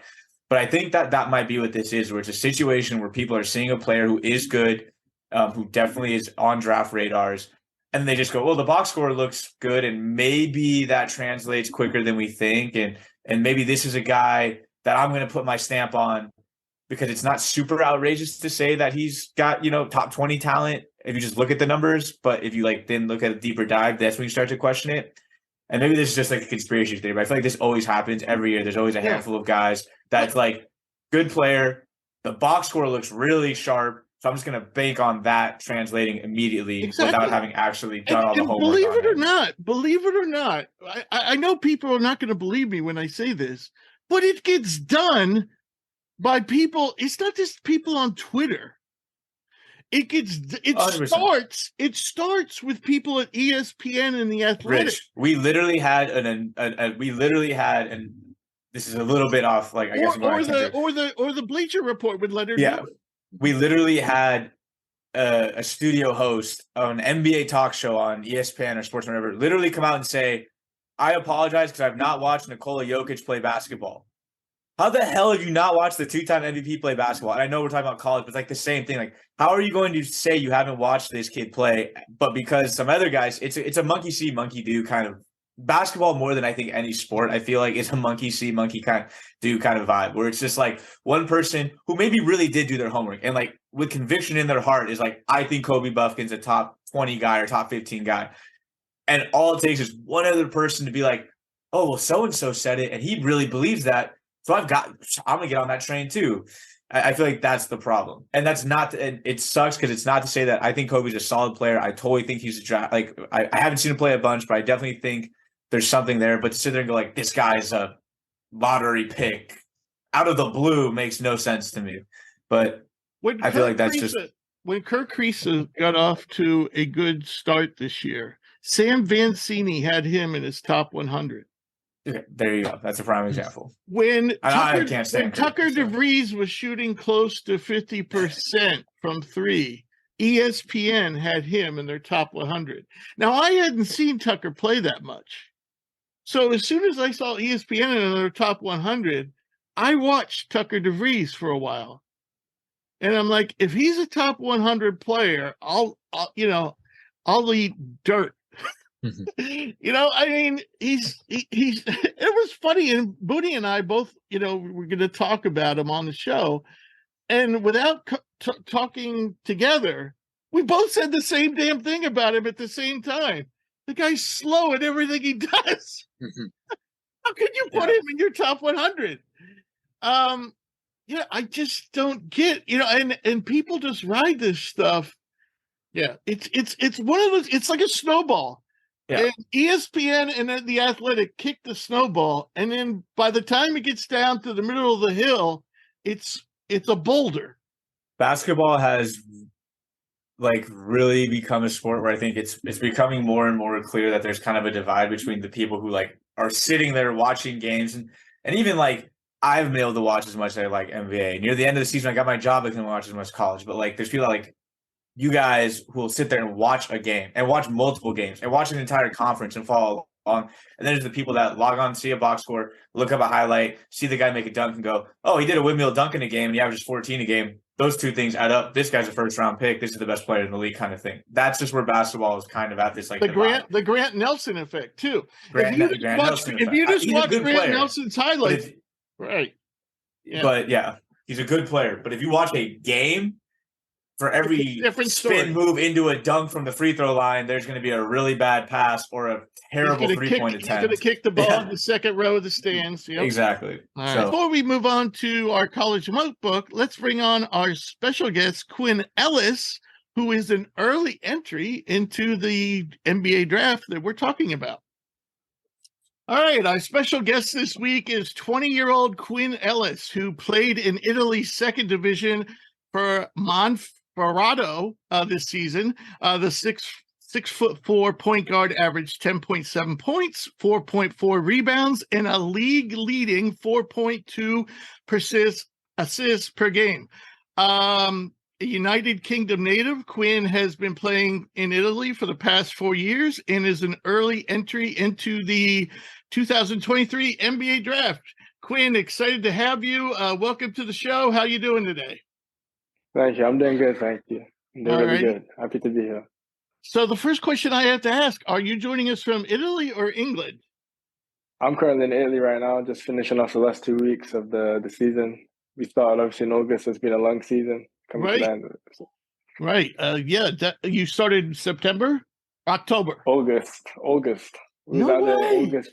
Yeah, preseason started in August. First game was end of Wow. September. So That is a long season. Wow. yeah. So, Yeah. back in the day, basketball was about as popular as foot fungus in the United Kingdom. I know that's starting to change. I mean, I'm hearing like the London Lions are starting to draw big crowds, and they're becoming more competitive. I think they're competing in the Basketball Champions League, in addition to the domestic league. Yeah, That was in the Euro Cup this year. nice. Yeah. I did not know that. And so I have to ask. Not being popular, probably even when you were born 20 years ago. How did you get into basketball as a boy, and who were your influences, and who were your teachers and tutors? So even though basketball wasn't that popular in the UK, my whole family I was brought into basketball from the minute I was born. From my mom, my dad, my grandma, my auntie all played basketball. So I grew up in Sheffield, and my grandma actually started the first basketball team ever in the women's team ever in the UK. So Nice. right from the start, I was straight into the basketball scene. Did anyone play in the U.S.? Because Ellis is a pretty common name over here. There's been Dale Ellis, one of the best three-point shooters of all time. Bo Ellis, who I remember played for Marquette. There's probably more. I think there was a Keon Ellis. Anybody over here related to you? So my dad is actually American, so I'm actually half American. He played in college at Providence. He's called Michael Brown. Must have been in the 90s, and obviously he came over and started playing professionally in the UK, and that's how he met my mom. So yeah. Nice. Very nice. Yeah. All right, cool. And you said you grew up in Sheffield? Yeah, Sheffield. It's in the north of England. I don't know if you know where Sheffield is, but it's Well, how close is it to Scotland?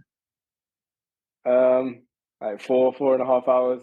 It's close to Manchester. It's like 1 hour from Manchester. Okay, so it's in the northwest? Like northwest, like yeah. Okay, I have a general idea of it. Yeah, I'm not too bad with geography. So I got to ask, you grew up there, right? You grew up in England your whole life? Yeah, so grew up in England my whole life. Started playing basketball when I was around 7, 8, properly like for a team, just like with the little kids that you know. And then my first season was like 10, 11 years old, and I was playing up with like 13-year-old kids, and then stayed there, played through all the junior ranks until 16. And obviously at 16 I made my move to Italy. Okay. Why not stay in England? Why play in Italy? The food? Was it the food? I mean, the food was one thing. No, but I sort of got like sort of a really good opportunity. So obviously I played for the national team under 16s out in Montenegro.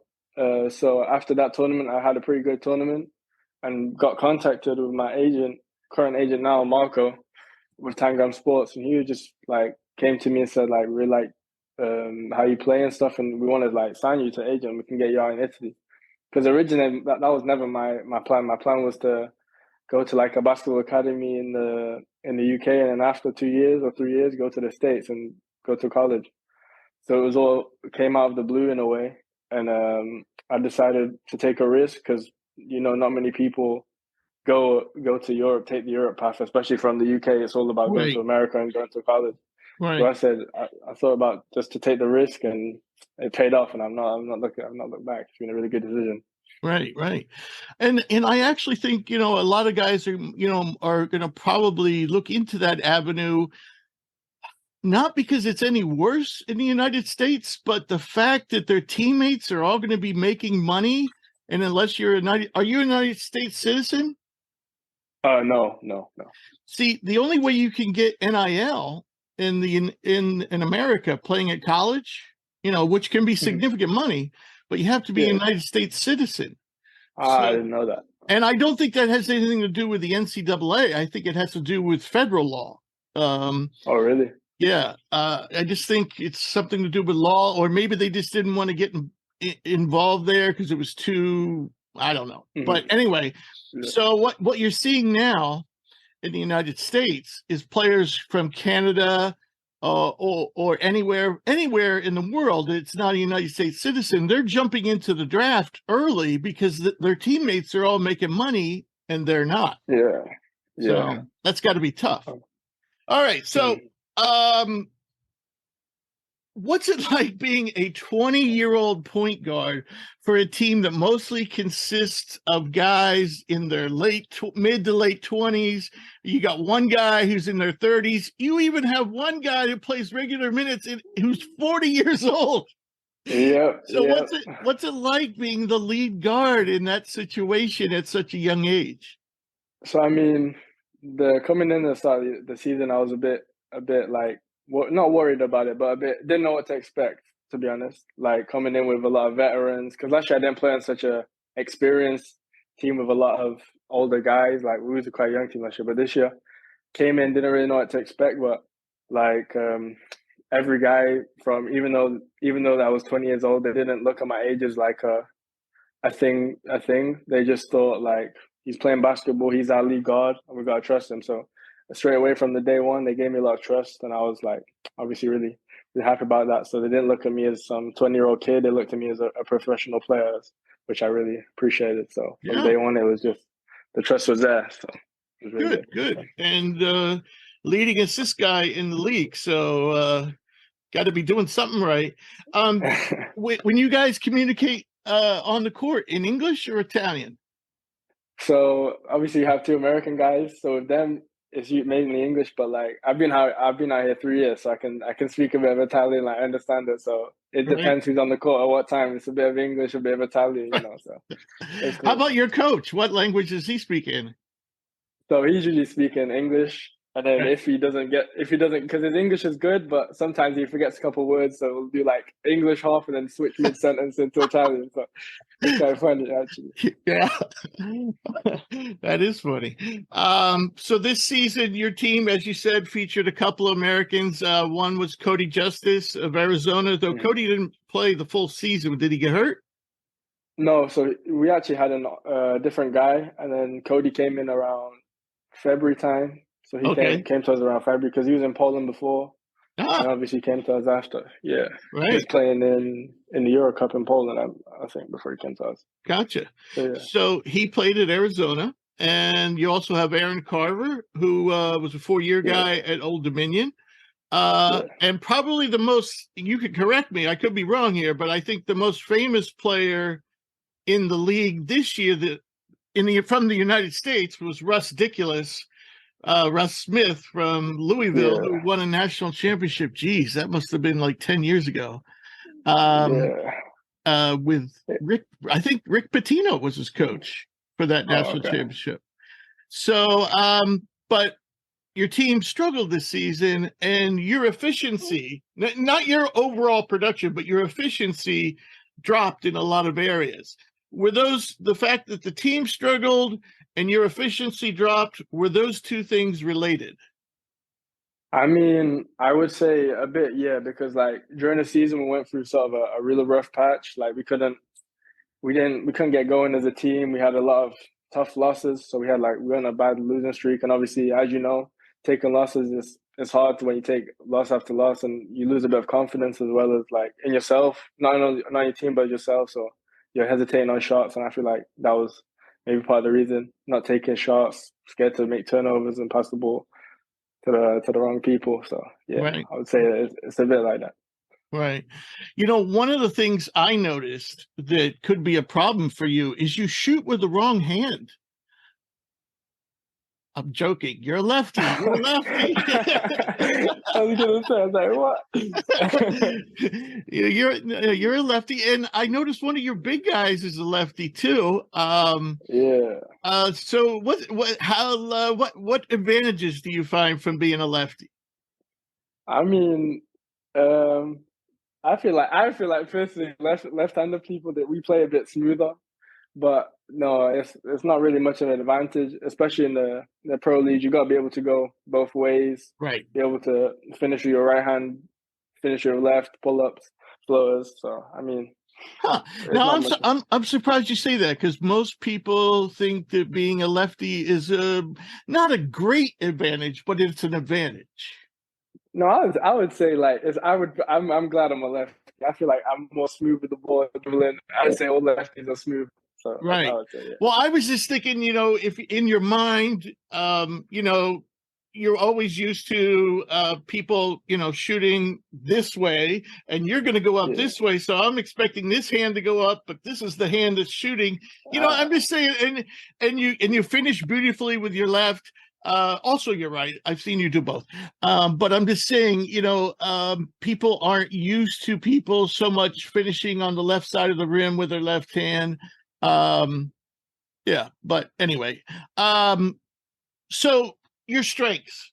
I'm going to tell you what I think your strengths are, and see if you agree, and also let me know, like, maybe one or two things that you think that people don't see you doing, or maybe even haven't seen you done because of your role or whatever. That you think are strengths that are kind of hidden right now. So what I saw was athleticism, handle, passing, of course, your ability to run the pick and roll, and your decision making, and being able to score and pass from the pick and roll, which is super important if you want to play in the NBA, and your ability to pull up. To pull up, not necessarily off the pick and roll, but that's a huge thing to do in the pick and roll, especially in drop coverage. So those are the things I saw that I thought, that really stood out about you. So would you agree? And what are a couple other things that I'm not seeing? Maybe. No, I would definitely agree. I would definitely agree with everything you said. Something that maybe you don't see. I feel like I have quite a good basketball sense, and I have quite good instincts in a way. Like I sort of see things both on the defensive, whether it's taking a rebound, anticipating when the ball's going to go, or on offense, seeing a play before. Like, so it happens. I say my IQ, I've got a good IQ and sense of being on the court, I would say. Maybe, I don't know if you can see that or not. Yeah, no, definitely. I think, anyone who dishes the ball out like you has to be a smart player. It's just, I think people aren't just point guards because they're under 6'5". I think, you need a level of intelligence to, I think you're like the quarterback of an American football team, if you're familiar with that sport. But to me, it's the most important position on the court, and you need the smartest player on your team, or at least one of your smartest players, to be handling that role. So no, I would agree. What are some of the things you would like to improve upon next season? Like what do you, if you have time? Doesn't sound like you're gonna have much time, but if you have time to work on, a couple areas, what do you think is the next phase of your development? I mean, for me, I would say a big area I need to work on this year is my consistency on my outside shot, for sure. I feel like this season I shot very up and down in a way. Mm-hmm. I've shot at maybe like 29-30%, which is something I want to improve. I feel like I can get my percentages higher for sure. Yeah, I think the year before you were at 35. Yeah. But I feel like this year I was taking different shots, like from the outside. I would say I shot a lot more off the dribble, whereas last year because obviously I had a different role. I felt I shot more catch and shoot threes last year. Right. So I feel like for me over the summer I really want to work on my consistency on my shot, and also like playing I know the next level when I'm going to play is going to be a lot more physical, and sometimes I sort of can struggle at times with the physicality, maybe holding my guy off in the pick and roll, or getting to the basket and bumping someone to finish. So I feel like these are two areas I really want to work on over the summer for my next year. Gotcha. One thing I noticed, I forget I think it's Nikola Dursic from Mega. Right. Yeah. I was actually watching him last night, And you guys, it was kind of funny because you two, I think, play a lot alike. And but one thing I noticed, he too struggled with efficiency. And when I watch you both, I'm like, man, the shot looks pretty, but it's just not going in as much as you would like. Yeah. Do you feel the same? I mean, do you feel it's just a matter of minor tweaks, as opposed to, some guys you look at their shot and you're like, oh my God, they got to start over. No, I would say I have it's just a couple of minor adjustments I need to make. Just I feel like I shoot a bit with my shoulder. So obviously, but I guess that comes with like building strength over time, obviously. Right. So, but apart from that, just a couple minor tweaks. I would say. I feel like my release isn't the worst. I would say so. No. I thought your form looked good. All right. So you're testing the NBA waters. And I gather from your agent Marco that he didn't directly say it, but he kind of indicated that this was just kind of to get feedback and that you don't intend to stay in the draft. Is that correct? Yeah, that's correct. I feel like this year me and him spoke a lot, and like the goal this year was to use the NBA draft to sort of get my name out because I feel like I'm starting to get a bit known in Europe, but on the American side, I'm pretty much unknown. Like, right. You haven't heard of me. So up until today. Yeah, exactly. Now tonight you'll be on the 11 o'clock news. No.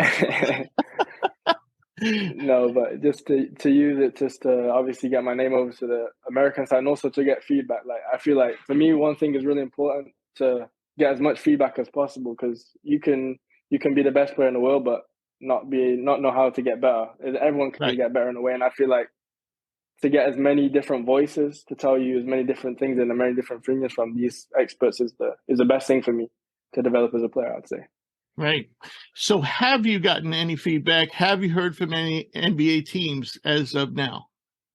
As of now, no, not right now. But obviously, a lot of European scouts have been over to Italy and watched a couple of my games. So, and obviously they gave feedback to my agent, who's given feedback to me, and obviously over the summer I'm going to work on these things. So, yeah. Well, don't they send you some paperwork though, at least to tell you what your odds are? I thought other guys have been telling me they get paperwork that says this is your odds of being a first round pick, a second round pick.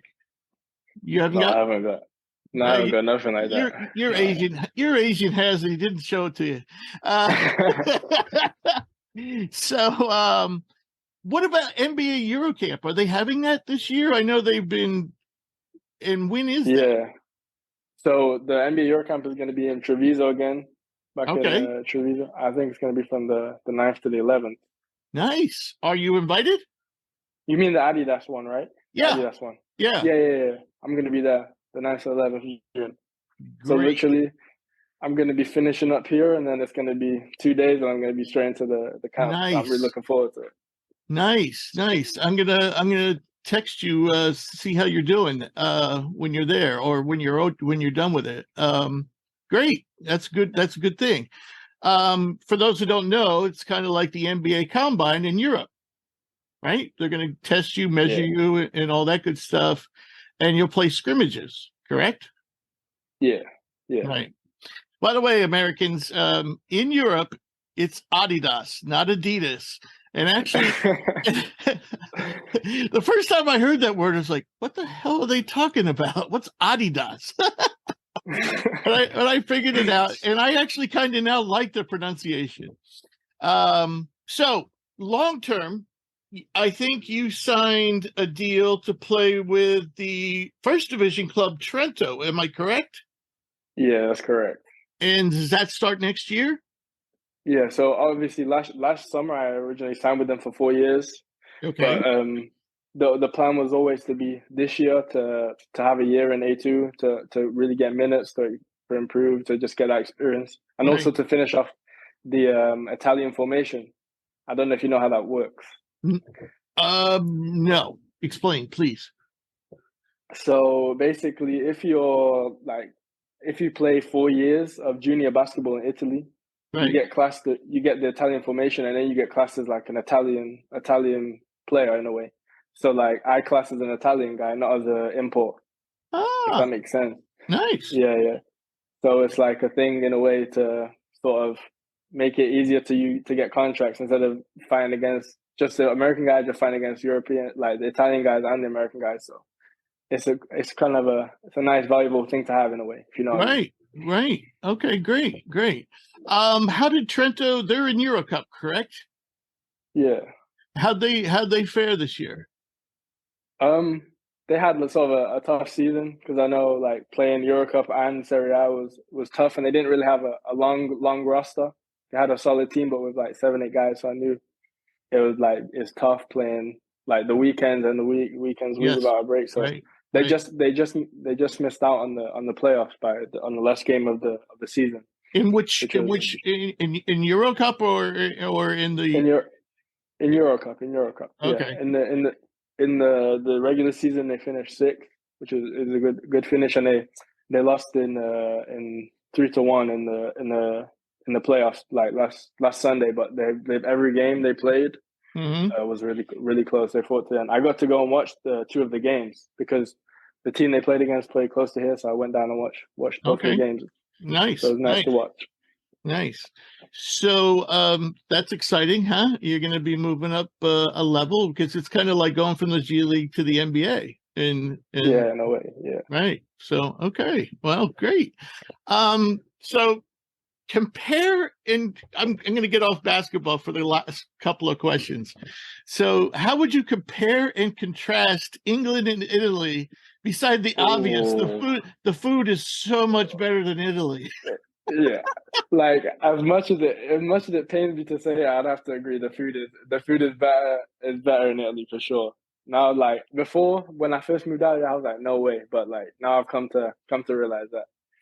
But I would say the biggest difference, I don't really know, because the first year when I moved out here, I was in the south of Italy. So I was in like in Sicily, and that place was like 100 years back in time. Like it was like 100 years back in time compared to England. So I would say it's a little bit more what's the word? Not historic, but a little bit less modern, I would say, depending on where you live. Obviously Milan is like every city in England, but I would say it's a little bit less modern, a little bit less things to do, like but there's more history, there's more historical important places to see, I would say, in Italy. Right. But yeah. But I mean, how about, I mean, like what's the first thing that comes to your mind and the differences between living there? Like, is it the people? Is it the weather? Is it? Oh yeah, the weather's way nicer, I would say. The weather's way nicer. Like in England, it's terrible. It rains all the time. It's cold. I mean, here it was cold for like a couple months, but apart from that, the weather's been pretty good. Now it's starting to be sunny. It was 25, 26 degrees to get, so it was nice. Right. So outside of basketball, what does Quinn Ellis do what do you do for fun? What are your interests? What are your hobbies? So I like to play when I'm not practicing, I like to play video games for sure. I'm a gamer, so I was moved on the PlayStation, got the PlayStation 5. So I like to play a lot of FIFA, NBA. That's what I've just. Oh, so you like football? No, soccer. Well, that's what I meant. Oh yeah. You would call it football. Yeah. Yeah. So I used to play football as well. So I used to play football. Yeah, when I was younger, I played all sports. Sports until about 15, 16, where I finally just decided to play basketball. Right. Yeah. Well, multi-sports athletes, you can see it benefits them. You could just, with the carryover. I think soccer, football, a lot of people, they have quicker feet. If you're a former American football player, they're more physical and they play with more aggression. But it seems to also I've seen former American football quarterbacks. One we have on this, a friend of mine, Baylor Shireman, plays at Creighton University. He's a former American quarterback, and he could throw the basketball long distances, one hand like this, It's amazing. You know, kind of like the Kevin Love, you know, full court pass. Yeah, full court pass. Yeah, he does that with one arm, and it's from being a quarterback, you know, in America. But anyway, I digress, as I often do. So how about F1? Are you into F1 at all?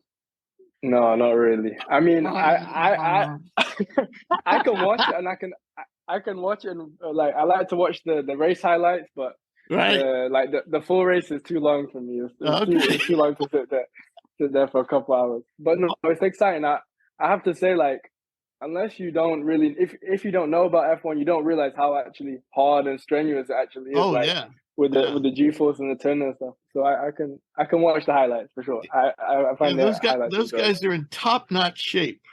It's amazing. And you don't. The thing is, like, you wouldn't think it in a way. Like, you just think it's just driving cars, but it's so much more than that. Yes, it is. It is. Our last guest, Thijs de Ritter, who plays in Belgium. You'll probably see him at Eurocamp. He was a big F1 fan, so we got to see. Nobody on our staff here at Hoops Prospects likes F1 but me. So anytime I find somebody who wants to talk a little F1, I never shut up. Who's your favorite driver? Max. I'm part of the Orange. I'm part of. You're Lewis Hamilton.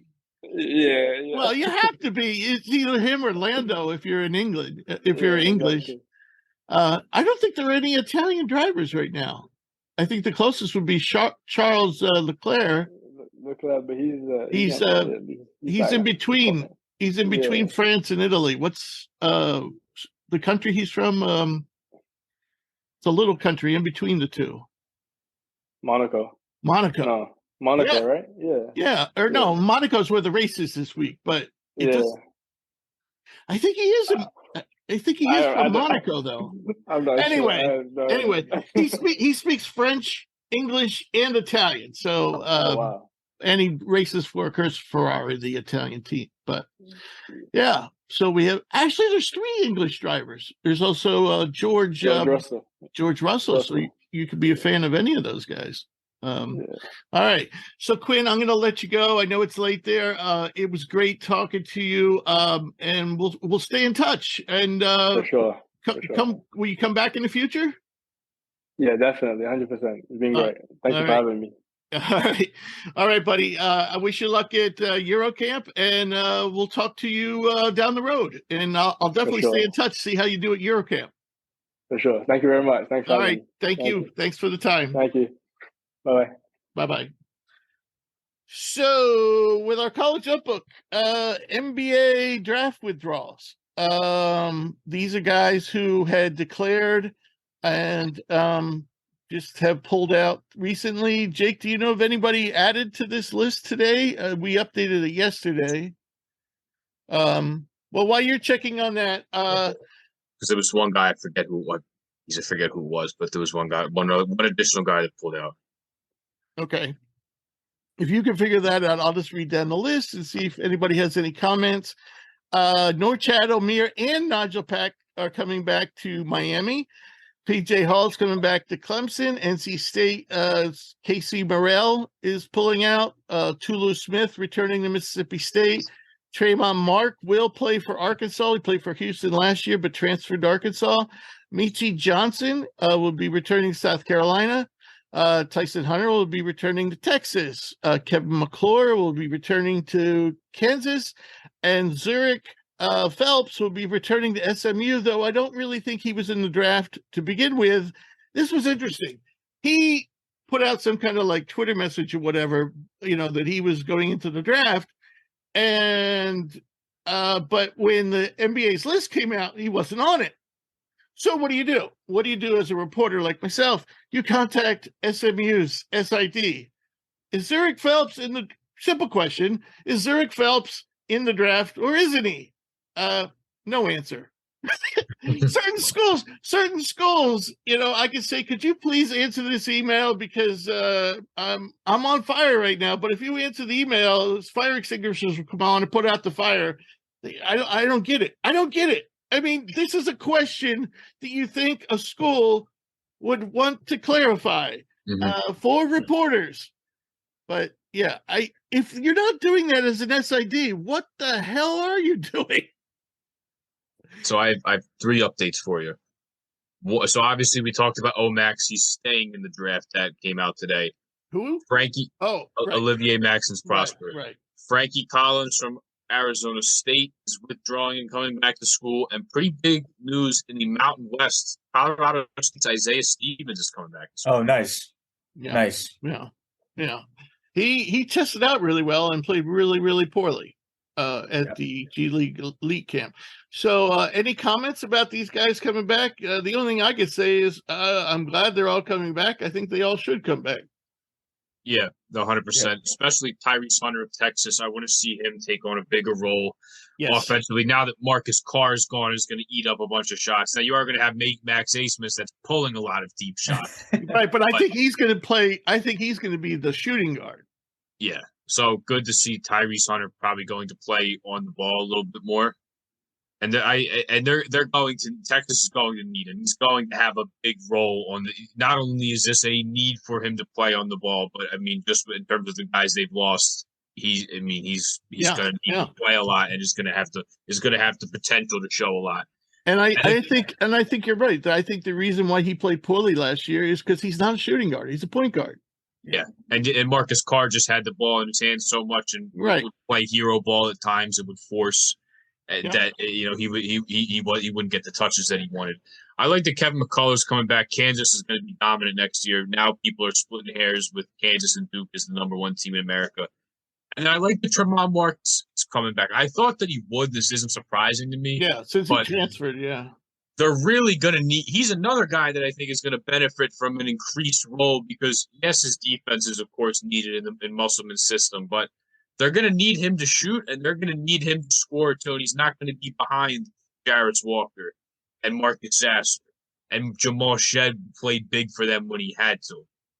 So now that he's really going to be one of the premier options, I think it's going to help his stock as well, that he's going to take on an increased role. And rather than be like a tertiary and like a supplementary piece, is now going to be counted on as one of Arkansas's biggest contributors next year. Right. In terms of players who are staying in, some are surprises, some are not. That would include Brandon Podzinski, Santa Clara, Charles Bediako of Alabama, Mohamed Gay of Washington State. Now, invited to the NBA Combine, doesn't do anything but measured. Now, I do know at the end of the season, and their SID will actually answer emails, so I should probably write him a note and ask. I know Gay was injured at the end of the season, and I wonder if he didn't test out because he is still injured. So Amari Moore is leaving San Jose State and staying in the draft. Landers Nolly, I found out, of Cincinnati, is leaving, which surprised me. Manny Bates of Butler is coming out, and that also surprises me. I don't think Manny Bates has put together yet a full healthy season. Impressive shot blocker, but that's about it. Good inside score. And Uros Plazovic, we will miss you, Uros. He is moving on from Tennessee. So, by the way, I broke that story 4 days before what's his face? Rothstein. Yeah, before John Rothstein. All right. So any comments here, Drew, about these guys that are staying in the draft? Nothing too crazy. I mean, I think Brandon was that was a no-brainer. I mean, Amari Moore, I've got a soft spot for him. Again, Rich, we go back. I've talked about him. As you know, San Jose State's a local school. I watched him play live last year. I thought he definitely – I think there's something there. I think he definitely improved this year. Yes, I agree. For me, I think the best case situation, obviously this is kind of asking a lot from the guy, but if he can take this year's overall production and mirror it with last year's efficiency, closer to last year's efficiency, I really think there's something there. But this is a kind of do-it-all player. San Jose State is not a great program. And I have to give credit where it's due. He definitely carried them this year. And they actually were pretty competitive. In the Mountain West. Yeah. Like, they were a competitive team. If you go back 2 years ago, they sucked. They made noise in the Mountain West tournament. So and they were really hot. Yeah. They were really hot. Really hot. Yeah. Does he get drafted? I will see. I don't know if, I think he has a chance. But I could totally see Amari Moore ending up on like a summer league roster, playing well. And then this could be a guy that maybe in 2-3 years we talk about earning his way the less heralded path of summer league to G League. I really do think there's something there with this kid. Again, if he can take the raw numbers he put up this year with last year's efficiency, I like him. He's a good athlete. Does a little bit of everything. Could play point guard, could play shooting guard, could play small forward. Yeah. So, and he didn't test out great at the event, but he tests out poorly. So I think middle of the pack. Enough athleticism to get in there. Landers Nolly, who almost has a 7-foot wingspan at 6'7". Who's the kid who plays for the Pelicans that we keep on forgetting his name? Trey Murphy. Trey Murphy. He's got a little Trey Murphy in him. Landers Nolly does. He's not going to get drafted, but could land a two-way. So, which we will talk about more. Jake, you have any comments on this list of the guys you're saying? Yeah, I want to echo everything Drew said about Amari Moore. They were competitive. I think Tim Miles is going to build a good program there and is going to get them competitive once again. But yeah, I do think there's something there with Amari Moore. Is a really good scorer. There was some games against San Diego State and some better teams where they were able to shut him out. I thought he could have been a little bit more aggressive and put some more shots up. But regardless, very, very good scorer. And I think Drew's right. Don't know if he gets drafted. We'll play on a summer league roster, and we'll definitely have the opportunity to make a camp and maybe make a team. Manny Bates, I don't really know why. Yeah, his shot blocking numbers are impressive, but he keeps getting hurt. And then him and Eric Hunter were suspended for the Big East tournament, so he missed that with a shoulder injury also this year. So hasn't shown the ability to stay healthy. Then Uros Plavsic, he is not coming back to school. I think he's going to pursue. He's going to pursue an opportunity overseas. He's not going to play in the NBA. Yeah. But I've never seen a guy like with that much experience just commit. It was almost like watching Dwight Howard in college, like just commit these boneheaded fouls for an old guy. Like I saw him play at the Barclays Center against Maryland, and then seen him play like when he played Duke. Like he would just foul the hell out of Filipowski, like blatantly in front of the referee, like roughhouse somebody, and then they call the foul, and he like doesn't know why they called it on him. So I think part of it he does it for intimidation. Yeah, you need an enforcer, and that's what he'll be. He'll go overseas, and he will be an enforcer and a physical center who like. I have really good and a professional wrestler on weekends. Yeah, exactly. Could be it could be a WWE guy or something like that. But I mean, he's an enforcer, and when you watch him play, like when I saw him play live, I was just like astounded about how big the guy is.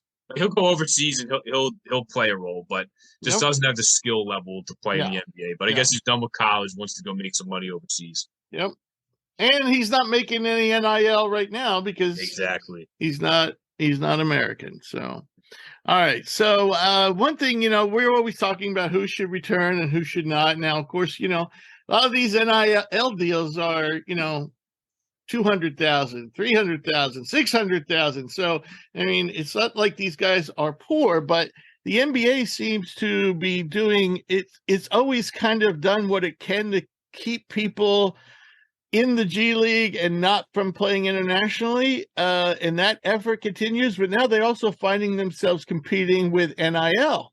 And so one of the reactions this year is they've added another two-way slot for every team. That's 30 more NBA jobs this year.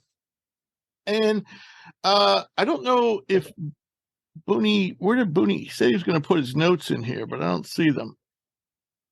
They're at the very bottom. Oh, Christ. They're under the NBA. Oh, Jesus.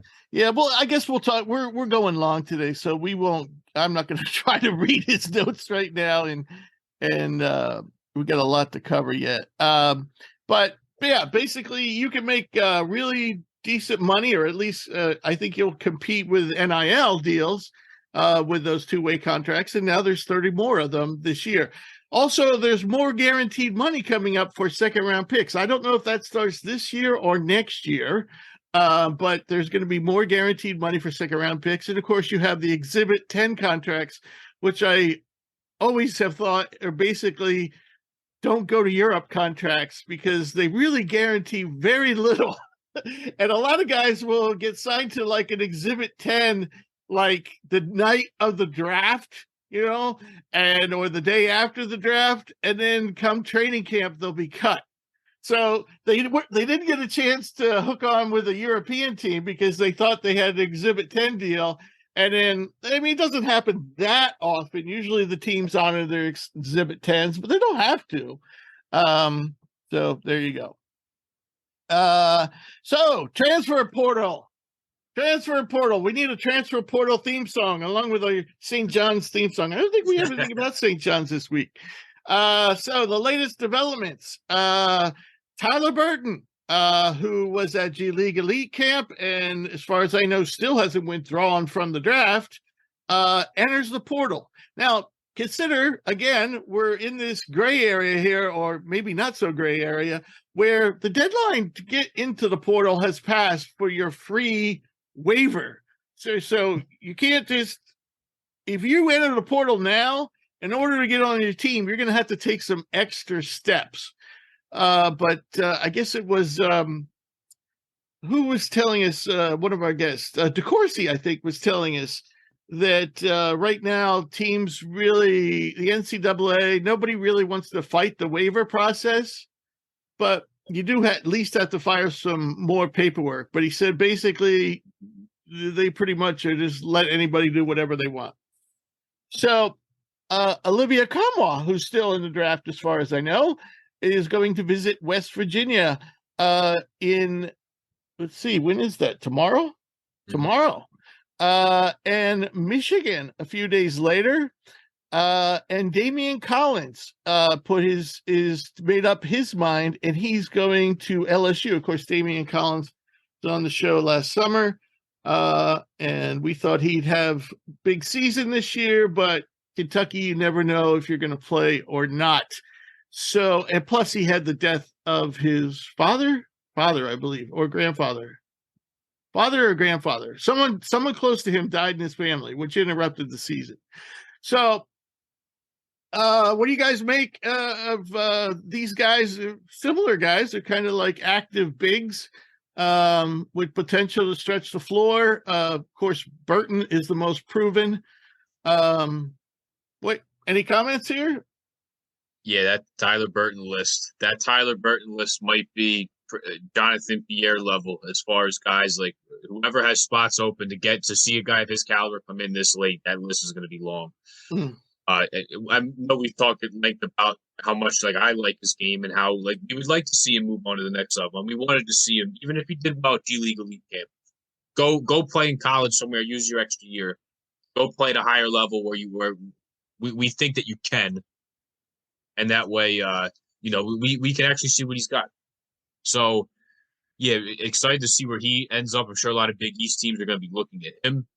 Yeah, Olivier Kamwa, that would be the icing on the cake for a very good West Virginia transfer class with Prisa and Jesse Edwards and Raekwon Battle. Then Damian Collins, I'm not going to speak really about what he's going into at LSU. I just want to talk about this Kentucky team is just kind of bare right now. Yeah. I don't know how good they're going to be. A lot of guys leaving. Sheboy up in the air. They missed out on Hunter Dickinson. CJ Frederick left. Lance Ware, who we're about to talk about, left. Now Damian Collins left. Starting to worry me in Lexington. I don't know how good they're going to be next year. Right. Yeah. By the way, I was noticing last night when I was updating our draft board, I completely forgot about it. This is going back to something we talked about last week. And what made me think of it is Kentucky always has too many players. Ole Miss has a freshman this year who barely played, if he played at all. He may have redshirted. Pretty a 4-star guy, center. off the roster. Oh, geez, not going to play. Musa Cisse and the kid from Western Kentucky, and the freshman who didn't play last year. So I guess Ole Miss is going to start the biggest starting lineup in the history of college basketball. By the way, I forgot to mention Tyler Burton was also on the show. He was last summer. Yeah, last summer. Interview. I really hope he does go somewhere. I just to really echo what Jake said, I really hope he goes, because I think at this point, as a player, I feel like we kind of, you look at the score, I think he's kind of established himself as what he does well, he doesn't do well, kind of what he is as a player. And so now I think the last step at this point, given that he's not a first round lock kind of guy, is go play at the highest level and put together a season close to what you've been doing. Maybe showcase that you can fit a specific role instead of trying to be the guy on a mediocre team. Go try to fill a role on a good team, excel at that. And I think that's going to be his key to getting his name called. Richmond is not good enough. And he's not good enough to carry Richmond and keep them on the national map, but he is a good player. That's not to say he can't play. Yeah. I think that's going to be his key is going to be go to a team, go almost kind of like what a Baylor Shireman did, where, your overall production will probably take a hit. You're probably not averaging 20 a game anymore. But if you can go and fill some role at a high level and help a team maybe make a run, that's probably the best thing he could do at this point. So I'm excited to see where he goes. Yeah. Because that's actually, as he transitions to higher level ball, that's what's the reality is going to be anyway. He's not good enough to be the guy. So absolutely. All right. So moving on, as Jake had mentioned earlier, Lance Ware is leaving Kentucky and going to Villanova. Lance has always been an energy guy, defensive guy, solid player. I think, Villanova definitely needed someone to give them rim protection. It was definitely something that was drastically, obviously missing last year. So what are your thoughts, Jake? Yeah, they certainly needed a 5. You saw they were after Hunter Dickinson. They brought in Zuby Ejiofor for a visit. They really needed a 5, and I think he's the perfect fit. That isn't going to command a ton of attention offensively, but as a guy that's athletic, he's an energy guy, like you said. He'll clean up misses. He's a lob threat and screens. And he needs just the fact that he blocks shots and gives them an athlete that can defend the rim. They did not have that last year. They were playing with Eric Dixon as their center full time last year. So now that they can actually play him at the 4, you can still play small ball if you want. You can still play with Dixon at the 5, but it's probably best if he's not your full-time guy. So the fact that they brought in Lance Ware is a big add. And I think there's more to, like, you look at his stats and he only averaged 2 points and 2 boards a game. I think there's more to that because freshman year, played behind Olivier Sarr, played for the Thunder for a little bit, and Isaiah Jackson. Last 2 years behind Oscar Tshiebwe. I think now that he's in a role where he's actually needed to play big minutes, he's going to be able to produce a little more and he's going to flourish with some added time. Yeah, it was a high recruit, top 100 guy, 4-star guy. Yeah. Speaking of shot blockers, how about Aziz Bandaogo or Badia? How do you say it? Is it Bandaogo? Bandaogo. We thought he was probably headed to Cal to follow his coach, but instead he goes to Cincinnati, where they already have a really good center. What do you make of this move, Jake? I think this is definitely prepping to go to the Big 12 and to play in a big physical conference. Because you look at the centers they have now. Victor Lockton was the guy last year. They have Odi Iguama already there. And then they brought in Jamil Reynolds, who was my guy from Temple.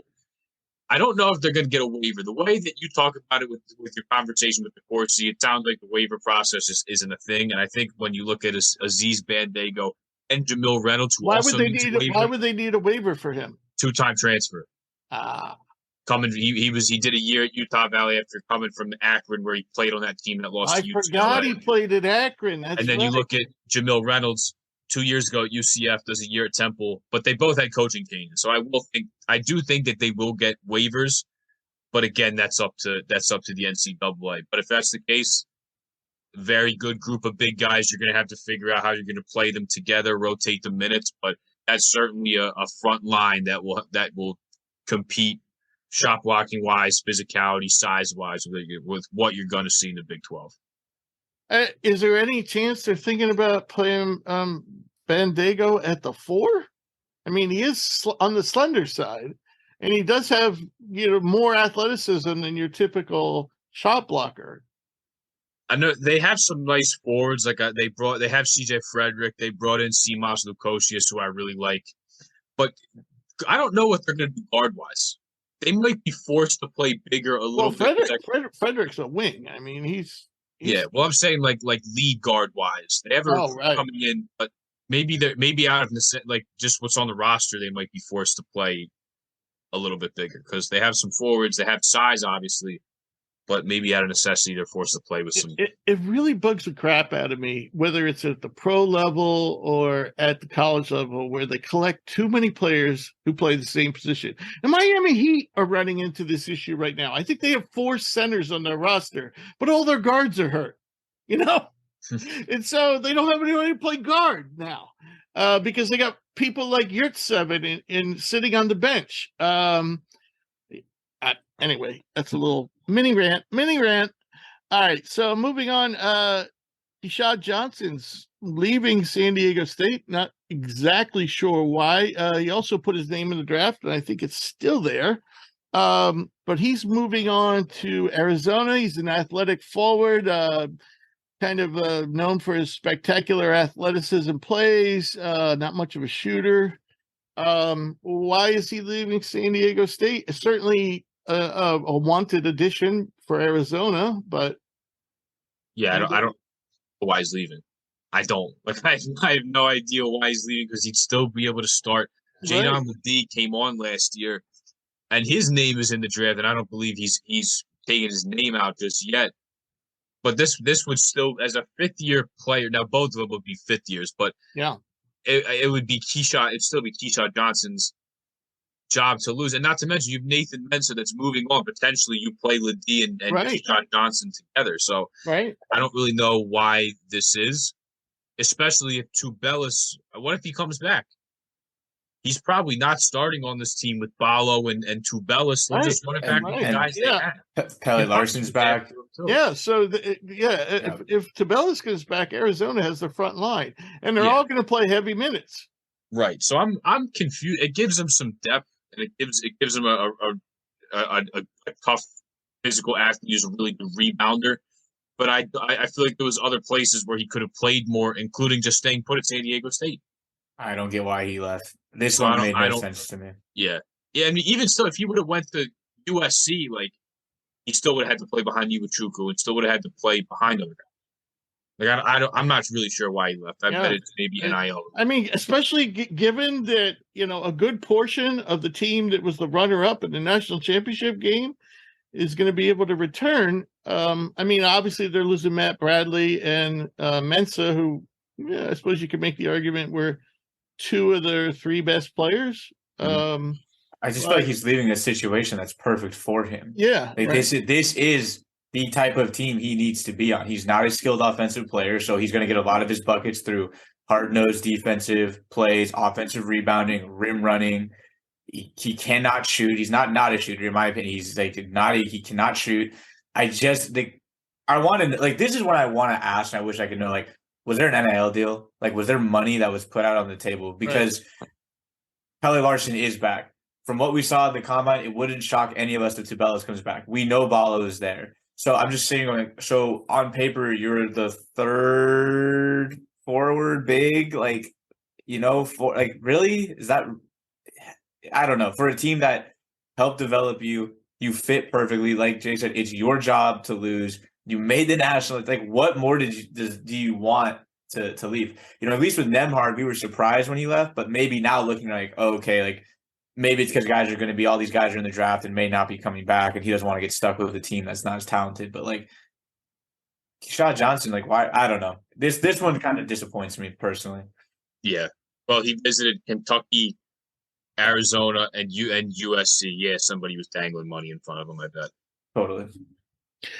Okay, so the next guy on our list, actually the next 2 guys on our list, I think are very underrated, especially Cam Spencer, guard from Rutgers. He was Townsend transfer? Loyola, Maryland. Loyola. Not the right area. Yeah. And I really think he's one of the more underrated college players. I even think he has potential to perhaps make it in the NBA, not at a star level, but maybe as a third stringer. And also, I think Ben Allen Lubin going from Notre Dame to Vanderbilt. I think in Lubin you have one of the more underrated freshmen. He was a top 100 guy, 4-star guy. Played some good minutes for Notre Dame this year. I think he's a highly athletic big, kind of, I don't know, has a little Shigwe in him, to me. But anyway, that's what I was going to say about those two. And we don't know where Spencer's going. So what do you know about that situation? So NIL was the motive here, unfortunately. It even sounded like 2 weeks ago he wasn't planning on leaving. But this is where I have a problem with NIL because it's like luring guys away is basically what's happening here. Like, he's having schools that are dangling offers in front of him to the point where he can't pass it up, that he wants to leave because he was a good player. Shot 43% from three last year. Everybody would love to have a guy like that. But like, that's my problem with NIL. Now, Rutgers has their own thing, and I was reading an article on Outkick, which not a fan of that. Say what you want about Outkick and Clay Travis and those guys or whatever. But in the article, they were interviewing NIL people from around there that basically said they need $10 million a year to keep Rutgers competitive. They need $6 to $7 million for football. They need $2 to $3 million for men's basketball. They need $1 million in NIL money to cover other sports. Like, that's what it's becoming. Now, I think this will taper off, and it won't be that much. But like, that's where we are right now. And I don't have a problem with NIL at all. I just think that we ripped the Band-Aid off, and it's becoming crazy. But he was essentially lured away. I don't know where. I think he's got a UConn visit set up. Georgetown was interested in him, but I don't think they've set up a visit yet. So, but regardless, somebody dangled money in front of him for him to basically reopen his recruitment and enter the portal. So this is the bad part of NIL, but he'll go somewhere and he'll be a key player on a good team. Rutgers is it's probably bigger than UConn and Georgetown put together in terms of attendance. I don't know. I went to Temple, which is big, but also went to LaSalle, which is a really, really small school, which is like the size of a big high school. So I'm not sure what their enrollment is, but them being in the New York City area, I think it's like 50,000. It's a huge school. The only thing I could think is the Georgetown grads probably make a hell of a lot more money than Rutgers grads. I don't know if UConn grads make more money than Rutgers grads. But you might have North Jersey, New York people, Wall Street, and then Manhattan. Like, I still think there's a lot of money in Rutgers. I mean, Rutgers isn't far from New York. Yeah. I mean, Rutgers is the closest big university to me. I can be in Rutgers in like 40 minutes. And yeah, but it's an hour and a half from New York. So I'm sure there's plenty of kids from New York that go there. Yeah. I'm a little confused by that. I'm eager to see where he ends up, but I'm telling you, somebody threw a lot of money at Cam Spencer, even while he did not have his name in the portal, and that's why he's got his name in. So Rutgers could be a mess depending on who pulls out of the draft. And I mean, the fact that they brought in the kid from Massachusetts in Mulcahy is still in the draft right now, but I haven't seen him get any traction, and which I would suspect doesn't surprise me. Yeah. And then Omarui's gone. Yeah. Is he gone? Well, I would think he's probably going to draft. I think he might keep his name in. I think it's questionable whether he's going to get drafted, but as we said, those two-way contracts now that there's 3 spots, makes it so you're going to have like 60 guys get drafted, and then you're going to have 90 other guys here to get decent money. So you're talking about 150 guys. But of course, some of those two-way slots are going to be taken up by veterans too. Mm-hmm. So anyway, we'll move on. Have any comments about Ben Allen Lubin moving from Vanderbilt are moving from Notre Dame to Vanderbilt, which seems to be a very popular destination for Notre Dame players. They all end up transferring to Vanderbilt. I don't know what the deal is there, but I know the academic requirements match up because Vanderbilt's a tough school. Yeah. Also seems like Vanderbilt's a pretty popular destination to transfer out of, because it seems like the last couple of years they've. Nobody like sticks. Exodus every year. You don't see it coming. Yeah. Stackhouse brings them in, and he loses them as quick as he brings them in. Exactly. It's very confusing as to why that is. Yeah. Something that has to change there for them to succeed in the SEC. All right. I'm going to read off 4 more moves and let you comment where you want to comment. We have Rylan Jones from Utah State, who began the season as Utah State's starting point guard, former top 100 recruit, going to Samford. Darian Ford, a freshman who played very little, was another top 100 guy going to Arkansas State. One of my favorite names in college basketball, Jay Powell, who's on our draft board. From Campbell, going to San Diego State, obviously looking to replace Keyshawn Johnson, I would suspect. And then we have Colin Moore going from Georgia State to Grand Canyon.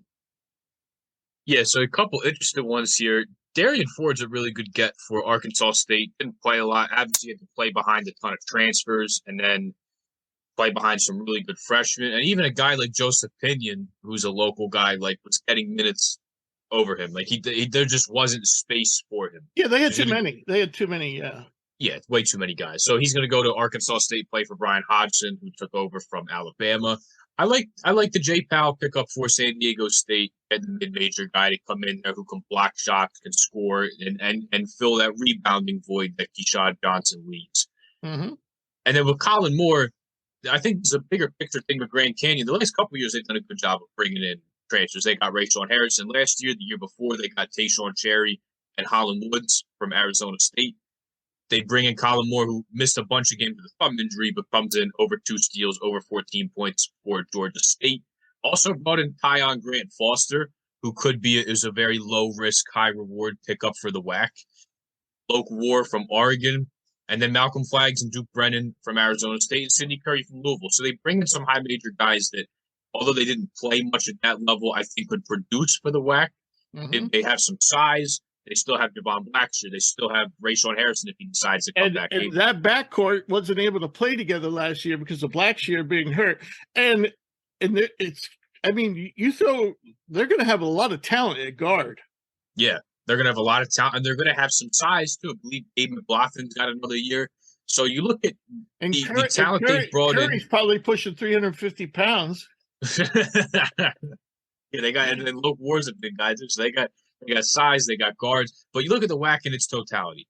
New Mexico State leaves for Conference USA, whoever's left there. Jason Hooten goes to New Mexico State and leaves Sam Houston. Mark Madsen leaves Utah Valley to go to Cal. Teron Armstrong leaves Cal Baptist. Looks like this conference is wide open for Grand Canyon to win it again. Mm-hmm. Yep. All right, you have another couple more tidbits for us. Yeah, two more little ones here. Some refereeing news, if you can believe that. John Higgins is going to be the coordinator of officials for the Basketball Officiating Consortium. He's going to oversee recruiting, selecting, developing, evaluating, and assigning officials for the Pac-12, for the Mountain West, where I stayed up late a lot of nights and watched him ref in Logan, Utah, and in the Mountain West, the WCC, the Big Sky, the Big West, and the WAC.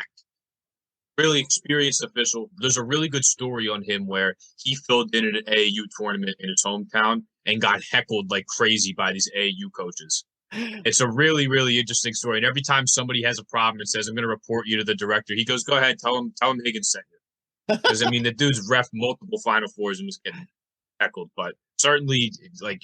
They didn't know who he was? No. Yeah. Really. John Higgins is probably the most known college official out there, or at least one of a handful. Because he's repped, is it 5 or 6 or maybe even more than that? He's repped a bunch of Final Fours. He has been there for the biggest games in the sport. So now leads. And he still has great hair. Yeah, exactly. That's the one thing. Still's got still has great hair. So he's going to be leaving. Huge void needs to be filled for the officiating. But, hey, he doesn't have the ref in the altitude anymore. Doesn't have the ref in the late night games. He'll instead be, in an administrative role. And then next, we talked about this a couple times before. Ron Holland was officially released from his national letter of intent to Texas on Tuesday, May 23rd this week. And it was reported that Arkansas is interested in him, but also the G League Ignite was interested in him. And also on Tuesday, the same day he was released from his national letter of intent, he took an official visit to G League Ignite in Las Vegas. Me personally, I think this is where he ends up. I think he gets a big cash offer for an elite recruit. This is exactly what it's meant for. Guys like Ron Holland to bypass the college route, go play against some big guys who are basically pros. Get some pro coaching. I think this is exactly what G League is meant for. And to me, I love Musselman. Would love to see Ron Holland play for him. I think he'll be playing for the G League Ignite next year. So do you think he left Texas just seeking more money? I think it could have been a combination of a couple of things. Like the roster's taken a bit of a hit. Right. AJ Johnson, who was supposed to come in the same class as him, is going to play in Australia and play in the NBL professionally. So but also, I like things are starting to unravel there at Texas. Yeah, but and Ontario Morris going to Kansas was a huge hit. Right, guys are leaving. Dylan Mitchell declares who knows if he'll be back. So I it could be a mix of a couple different things. I also think on like the G League front, I've seen this happen before. Like when Daishen Nix was committed to UCLA, then he pulled out and he ended up going to play for G League. Maybe they up a cash offer, they throw cash on him they didn't see before, and potentially there's that. Like they're almost poaching him. Like I feel like I've seen this before happen with Daishen Nix to the point where it's like, okay, they see the roster unraveling a little bit. They hire, Rodney Terry to come in there. It's a new coach, who probably recruited him heavily, but didn't think he'd be playing for that guy necessarily. And maybe he ends up I don't know that for sure. This is all purely speculation of a couple different things, but my prediction, he's going to go play for G League Ignite and make a lot of money next year. Right. And the nice thing about Ignite this year, this is one of the problems I had, and I'm glad they fixed it, was if you made that move to Ignite, you had to go into the draft that same year, that you played for them, unless you were underage. So like Scoot Henderson wasn't of age. But this year, Scoot doesn't have a choice whether he wanted to be in the draft or not. And there are guys who play for Ignite who don't do well, may not even get a lot of playing time, but they're forced to go into the draft. Mm-hmm. Holland will not have, if he doesn't think he's ready, he could stay with Ignite or do whatever he wants. He can't go to college now that he's going to be playing professionally. That option will be off the table. Yep. All right. So good job, Jake. So I think what we'll do here is do our one mailbag question that concerns college basketball. And we talked about all these guys when we were talking about the combine. I'm going to move this question up the queue. And Dylan says, after watching the combine, I see why you guys were so high on Amari Bailey and Tristan Vucevic. But I think you need to move Ben Shepherd way up your board. So not a question, a comment. Mm-hmm. And as I said at the top, I thought Shepherd gained the most, at least in terms of our draft board. In terms of our draft board, he's gonna, he's now in second round range. I don't see him being a first rounder. But what are your comments? Yeah, I think he's absolutely right, and I agree with you 100%. I think he played his way firmly in the mix to be a second round pick. Definitely not a first round pick, but I've liked this guy ever since I saw him play. I saw him play for the first time last year, not this past season, the season before. Iona was playing in Miami. Was it Disney World? I think when they beat Alabama. I think that same tournament they played against Belmont. And they played against Ben, and that Belmont team had Will Richard on it, who now plays in Florida. And I had somebody say to me, like, hey, I really like Will Richard. I was like, well, I really like Ben Shepherd. Like, he was able to rip baseline, finish at the rim, finish above the rim. His mobility, his verticality, his speed, his quickness are all definitely NBA traits in my opinion. And he like has I said, good size for a wing too. Absolutely. And when we were talking about the combine, I mentioned how I liked his ability to play and handle the ball in the pick and roll. He made a bunch of different decisions. But was he gonna pull up? Was he gonna just a 1 bounce pull up from here? He was knocking down threes. I just liked his decision making. I felt like he was making the right play out there. And because of that, I think he played his way into a second round pick for sure. But I don't have the power to move him up the draft board. You have to get rich to do that board. Yes, and the draft board will be updated next week. Be our first post-draft or combine draft board will be up next week. So I think Dylan, you'll be very happy that Ben Shepherd will be much higher on the draft board. Probably about 100. Well, maybe not 100 spots. I'm not sure where we had him, but probably he's going to be right in that second round window. Okay. All right, Jake, we're going to move on to the NBA. So I'm going to let you get off to start your weekend at the beach, and hope you have fun. Thank you. Yeah, we'll do. Hopefully I don't hit too much traffic going down there. I think I'm picking a good time to go. Yeah. Drew is back with us, and Jake is gone, and we're going to move on. Well, actually, we're going to stay with the mailbag, but the other 3 questions we have this week are all NBA related. So Drew and I are going to tackle these. Doc's not going to make it. Apparently, his OnlyFans page is just blowing up, so he's got to work on that some more, whatever he does over there.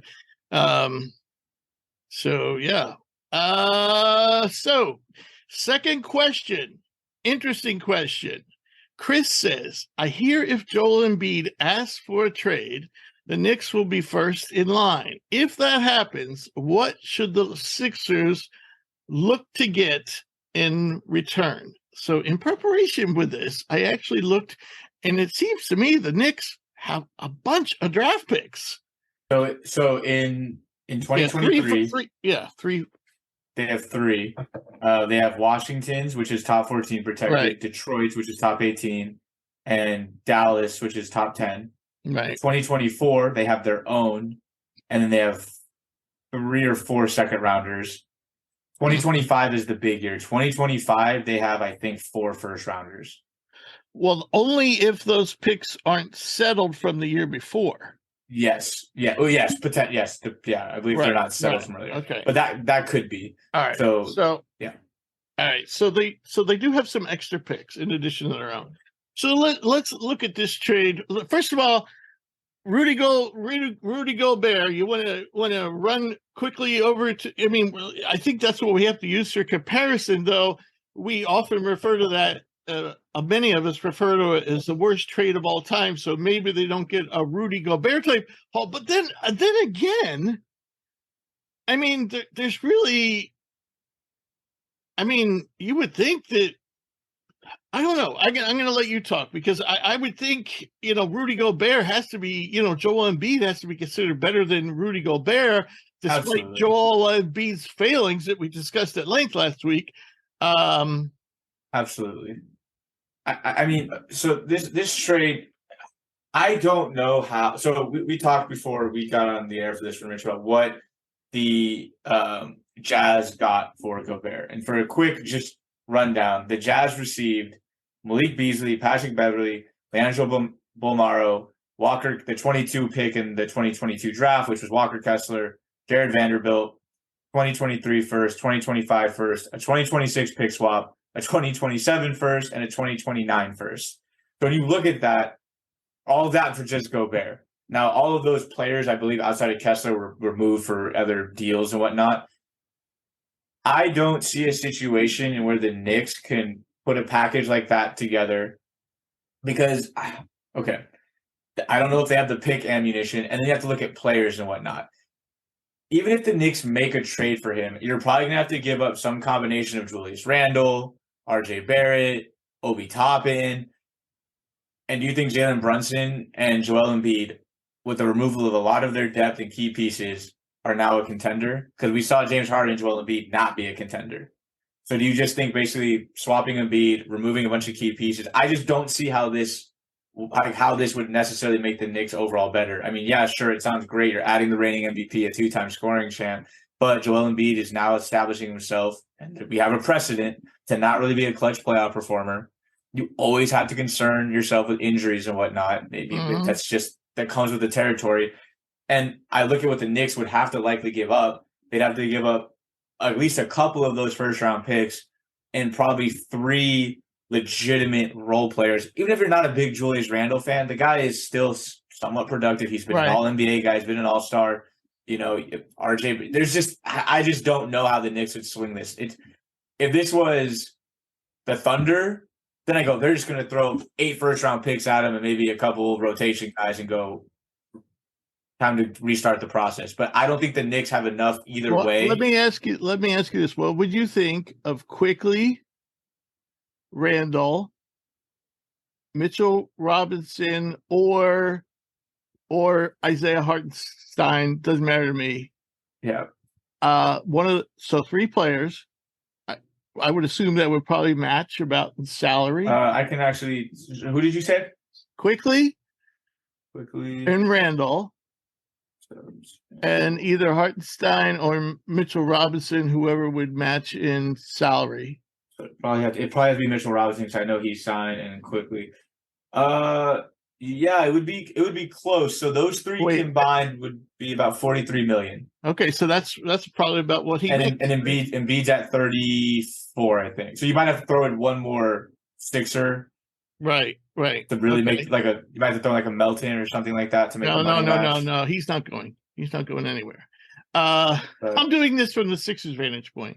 So let's assume we can make it work with those 3 players. How about those 3 players and 3 picks? How does that look for the Knicks side? If I'm the Knicks and I can get that, I think you have to give up 3 picks and 3 of those 3 players. I just don't know. I'm not an Embiid guy, to be quite honest. Now, I know we said last week that Brunson needs maybe a true alpha. Not that he doesn't have the alpha mindset, but like an alpha skill set. And Embiid on paper brings that. But I don't know. I don't think I'd want to trade for Embiid. So you're not crazy about that trade from the Knicks standpoint. From the Knicks standpoint, from the 76ers, if their mindset is we're going to lose Harden, Maxi's going to be due for money sooner rather than later. Like that bill is coming, right? And it's coming soon, right? And you wouldn't plan on signing Randall. You just ride that out, or even maybe trade him later. I think that Mitchell Robinson has proven that he can be a serviceable big. I don't think I think there's potential there that a while back we all thought he might be able to hit. I don't think he's ever going to be like I think he is what he is.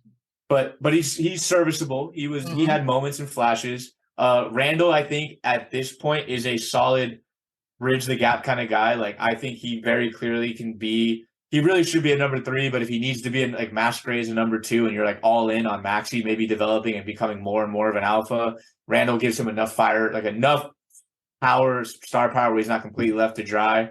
And I think Quickly was damn near the NBA 6th Man of the Year. So I think that gives you a guy who can either anchor your second unit and be one of the best, if not probably the best guy you can bring in the second unit, or you could start him if you had to. I mean, him and Maxey, I feel like I don't know if I'd start them. And you get 3 picks. I mean, look, I know Sixers fans are probably so tired of the whole process and we invested so long. I think it was a huge failure. But Harden's probably gone. Yes. All signs look like he's leaving. Yes. Tobias Harris is a solid player. So he can go eat at the buffet table and Harden gave it his all this year, but it seems like, as you put it, I'm quoting you now, he's giving up and he's just going to ride it out, collect his paycheck and be as comfortable as he can be. Right. Pat his stats. He's going to go to Houston. He's not going to play with expectations because it's a young team. I am just if I'm the 76ers, you might have to blow it up. I know that sounds terrible because I think you want to keep Maxey. I think you want to keep Melton. Yeah. I think Tobias Harris, I'm not in love with him, especially that I'm not in love with his contract, but I don't think he's hurting the team. Exactly. And so, yeah. And so those are the pieces, you want to build around. And I think unless MB is going to totally change his style, as I said last week, I don't want to go through that diatribe all over again. Right. But that he has to go. He's the one that has to go. He has to go. And so you need a replacement for Harden. I think Melton can move into that, assume that, starting role, but then you want somebody like Quickly to fill in the Maxey's old role, Old role, that exactly. could be quickly. Mitchell can protect the rim. Randall will give you, can give you 20 a night. So Randall's not the ultimate solution, and you probably have to play Tobias Harris at the 3. But,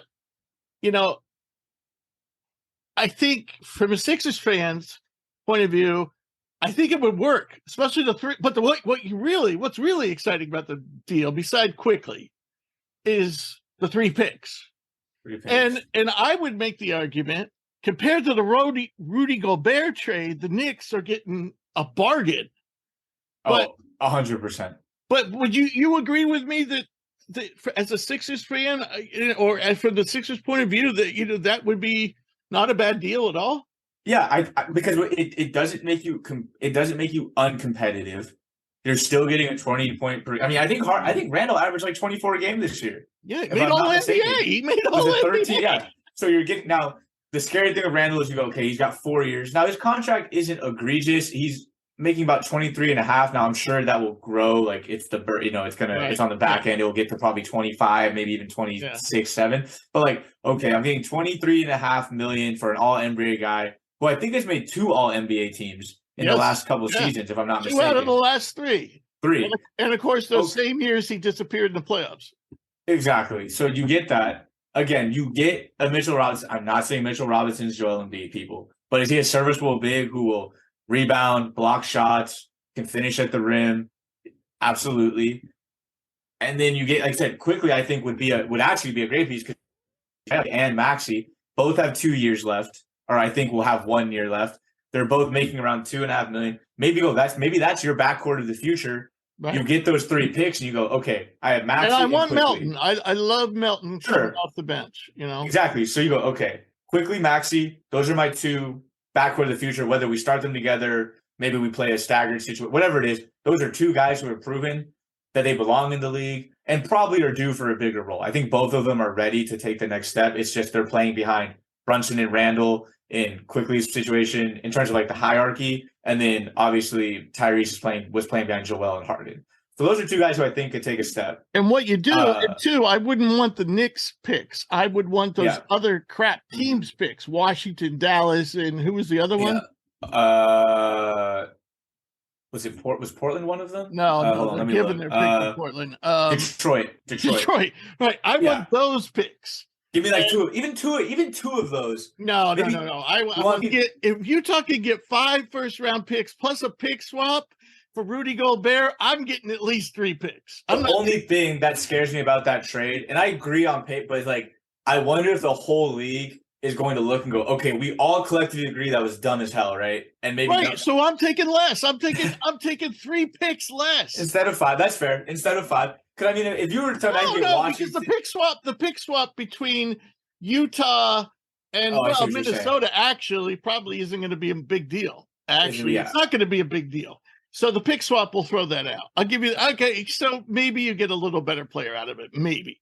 But basically, you throw in Kessler, they got 5 picks. Yeah, and Kessler was arguably better than Gobert this year. Yeah, right. Kessler, he was arguably better than Gobert this year. And he made like $39 million less. So okay, I mean, as a non-Embiid fan, I might do it. I might just say, look, what more do I have to give you? It'd be different if Embiid was continuously dominating the playoffs and everybody else around him was shrinking. He's the one shrinking.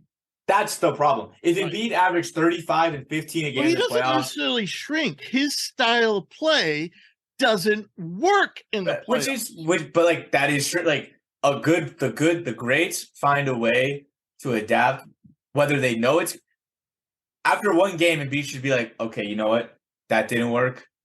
I got to do A, B, and C. I'm going down to the block. I'm looking to get others involved quicker. Let me grab the ball, draw a double, out and kick, instead of I'm going to get the ball at 3-point line and try to literally play like Steph Curry. That's what the greats do. So if I got those 3 picks and I got Randall, Robinson, and Quickly, particularly with Robinson. Now, again, the thing is Robinson and Randall both are on 4-year deals, so they'll have 3 left. So that the Sixers, if they're completely, but then they could straighten them. They're not making a ton of money. They're not making a ton of money. They're not egregious. Those are comfortable contracts. That's fair. And if you really don't want them, there are teams that will trade for both. There's a market for both of them. The Warriors could use a Mitchell Robinson. I mean, hell, they could. Right? We could use a 7-footer who rebounds and blocks shots. But so. To make a long story short and a short story long, if that was the trade that was proposed as a Sixers fan, I would do it. Now, granted, that is a not Sixers fan who hasn't had to languish through the process, and that's as someone who's not a Joel Embiid fan. I am 100% in the Jokic camp on that argument, but I would probably do that. I would probably pull that trigger. But you have doubts whether the Knicks would. I have doubts of the Knicks would. I think the Knicks might look at this and go, "We clearly have something here. Brunson was definitely a hit. We need an alpha, but can we maybe go get some? Can we maybe get somebody else?" I don't know. I just think that the Knicks want Joel Embiid because does Joel Embiid fit that Knicks mentality? Does he fit that, and do we want to, again, as we've seen the teams do, the Suns blow our depth completely away, give up our best, a 6-man of the year candidate, an all-NBA player, and a very serviceable center for a guy who doesn't show up in the playoffs, style of play doesn't work in the playoffs, and you have to worry about the injuries. Joel Embiid lands funny, something happens to that foot again. I've never seen a guy more on his ass in my life. Especially someone that big. He always is on the floor, and it's not necessarily because he's hustling. Exactly. So. I know we have other stuff to get to. It's been a long episode. So, yes, if that was the trade, if it was those 3 players and those 3 picks, and I'd have to give them Embiid, and I think they'd have to give another piece, like a PJ Tucker or something, because I think they would be about $10 million short. They can have PJ Tucker. They can have PJ. Go ahead. I would do it. Okay. All right. So the next question. Okay. Marco asks, are you LeBron haters happy to hear that he might retire? I wish D'Angelo would retire instead. Okay. That's more of a comment to the question. Go ahead, Drew. What do you think here? I mean, first off, to cover the D'Angelo Russell point, this just rubs more salt in the wound that we, and I say we as in the Golden State Warriors, made D'Angelo Russell look like he could survive on an NBA playoff court. The fact that we could not abuse that mismatch, a la Clay, particularly with Clay and Poole, is incredibly depressing because he was played out of numerous games, and basically the Nuggets, D'Angelo Russell was looking like he was about to make a pretty solid payday, and the Nuggets said, "Timeout, you're not worth any of what they're about to give you," at least in terms of the money he thought he was going to get. Look, on the LeBron James point, I'm a Michael Jordan's the GOAT guy. I'm critical of LeBron. I'll be the first to admit that. We all are. Yeah. You, me, and Doc. So I will not go as far as say happy to see him retire because, look, LeBron is a great player. From the health in terms of the interest, the narratives, and the money, the league is better off with LeBron James in it. My biggest gripe recently with LeBron has simply been, and this is not necessarily his fault, it's that the NBA has turned into this, and it's a big talking point on Twitter right now. It's a big, JJ Redick commented on it. It's a big talking point. Is the NBA really about basketball or is it about narratives? And I do think we are getting a little bit too much to the side where it's no longer about basketball. That people, host of shows who are designed to talk about NBA are openly admitting I don't watch Nikola Jokic play. I don't. Lie to me and tell me you do. For God's sake, don't sit there and tell me that. Who said that? Who said that? By the way, I forget who it was. It was the woman who I believe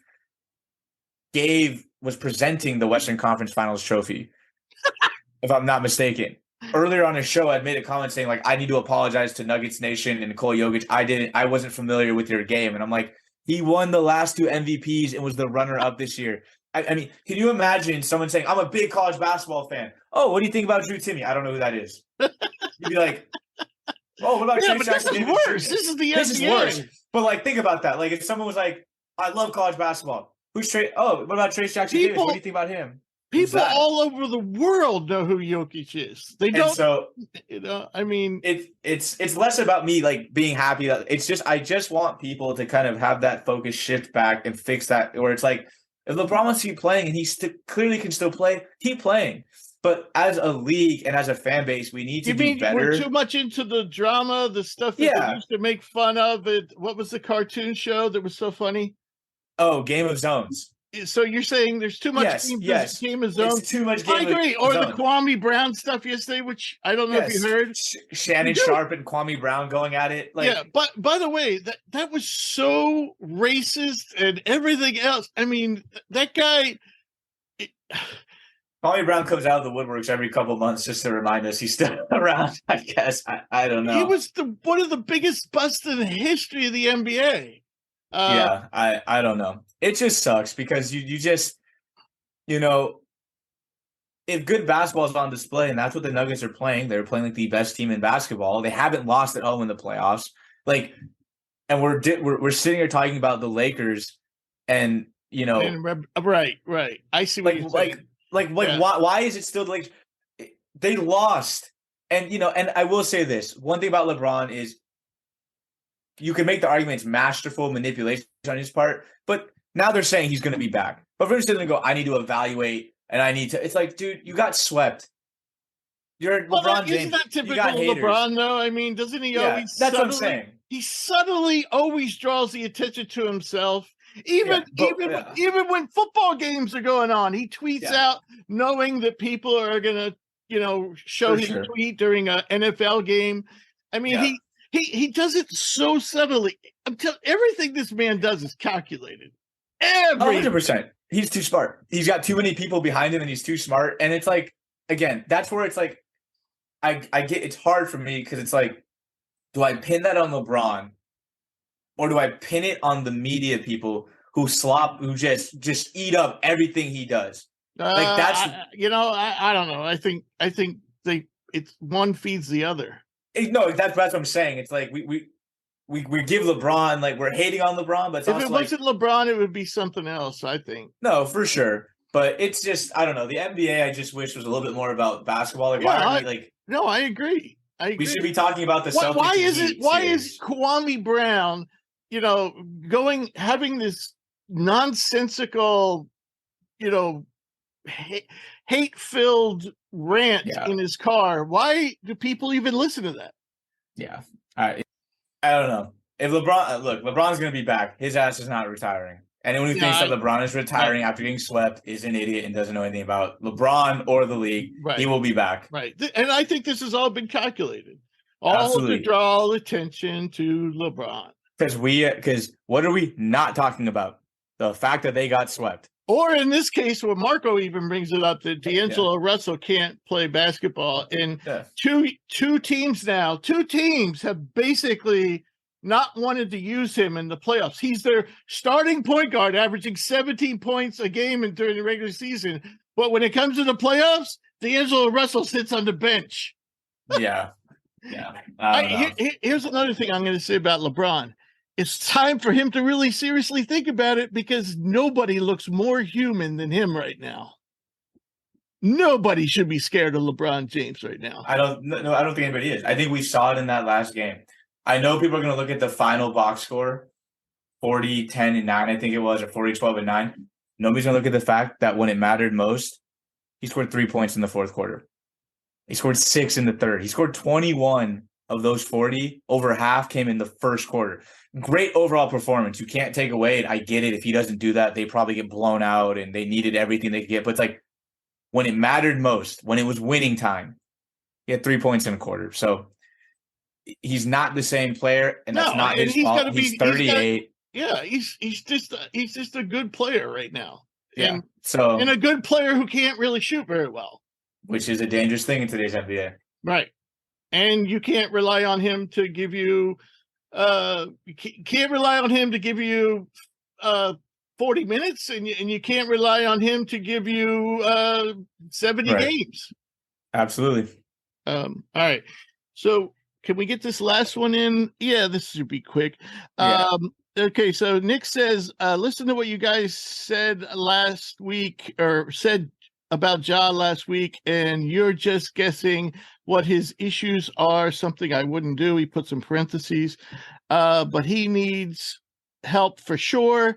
Having the cops come to your place because you're talking suicidal is crazy. Is his career done? Okay, so what he's commenting on that he said he wouldn't have done, I did a little pop psychology, not really pop psychology. I have a degree in psychology, but I thought that this had something to do with his father being one of those guys you can never make happy. And it kind of drives you to do, even when you're succeeding, you have this feeling inside that you can't ever fill because this is a theory of having one of those fathers you could never totally please. Yeah, so it was a guess on my part, educated one, but that wasn't the point. The point was we said, we thought he needed help, and so this guy agrees, and ultimately his question is his career done after? For those you don't know, apparently, do you remember what social media it was? It was Instagram. He posted a series of Instagram stories where he posted a picture of, I believe it was him with his mom saying, like, love you, Ma. Picture with his daughter. I forget what the comment was, and then a picture with his dad saying, love you, Pops. And then he posted a picture, I think, of himself, and it was like, bye, or see you later. Yeah, it was just said bye or something like that. Yeah, bye. Yeah. Right. So people thought he was suicidal. The cops checked on him. Apparently he was okay. But again, this looks like a cry for attention. I mean, Josh seems to be another one of those people that just can't seem to get enough attention. And he doesn't really care whether it's good attention or bad attention. He just wants attention. My feeling is his career done? Obviously he's young. Obviously he's talented, but obviously some weird stuff. He seems to be pretty, I don't know. I mean, I think he definitely needs some serious help, and it's not going to be like a one-term visit to a counselor in Florida, which apparently he didn't even go to. But I think like part of this problem stems from, he did that like sit down with Jalen Rose. He got handed the very subtle slap on the wrist by the NBA. I think it was 5 to 8 game suspension. 8, I believe. 8 games. So an 8 game suspension and a televised, scripted, I'm sure it was scripted, sit down with Jalen Rose. And people thought that was going to be a cure-all, are delusional. I do think that, there is I'm willing to extend some grace. He's young. He's been handed a lot of money, a lot of public prestige, a lot of popularity. Does he need to be smarter? Absolutely. I would like to see, and this is something I don't want to speculate on, but like I would like to see his dad, who's very in the public eye at the games, and he's sitting courtside, and he looks like Usher is the big joke. Maybe come out and almost I don't want to say like shield him, but come out, kind of put a foot in front of it, kind of like what Michael Jordan's dad did when all the gambling speculation came out, and come out and kind of be like that buffer and go like, I got him. I got him. I'm his dad. I would love to see something like that. And maybe behind closed doors that's happening. So I don't want to say that, his family's not helping him. That's not what I'm assuming, but maybe come out as a united family, show of force. We got Ja. He's going to be okay. And you know what? Maybe suspension is like the harsh way to say, but he probably needs time away from the game. And I think that needs to happen until he's in a legitimate, clear headspace, get off social media, I don't know if this is is this more of a just he doesn't know how to act because he's young and dumb and he's got money? Yeah, that's a great idea, though. It would probably drive him crazy. Somebody who loves attention like him. But I bet you after he went through it for a couple of months, he'd probably be living life so much. Life would be so much more fulfilling. Exactly, and because I really do think Jaws a good guy. I don't think Jaws is bad. He's not like a bad dude. I don't get that vibe. I mean, we make fun of him. Well, the teenager he did pistol whipped or whatever he did to him. So I just think that Jaws in this weird space where he's gotten so much so fast and he doesn't know how to handle it. And, I don't know. I really think he just needs to step away. I really do hope he's not suicidal. I really, all joking aside, I hope that is not the case. I think if you're truly suicidal, you don't have time to get on social media. Yeah, and that's fair. I don't think you have the energy. I don't think. Yeah, I don't know. I just think that he needs to get the hell off social media, and I really think he needs to have people in his corner kind of force that and really be this is done. And I don't want to say that's not happening. I don't know. Maybe apparently that's what the whole post was about. He posted I love my family, buys, and I'm getting off social media. We'll see. This will be a very bad look. All I will say is if it comes out in 2 weeks and he's back on Instagram Live doing something stupid, flashing guns or whatever, that this is probably it.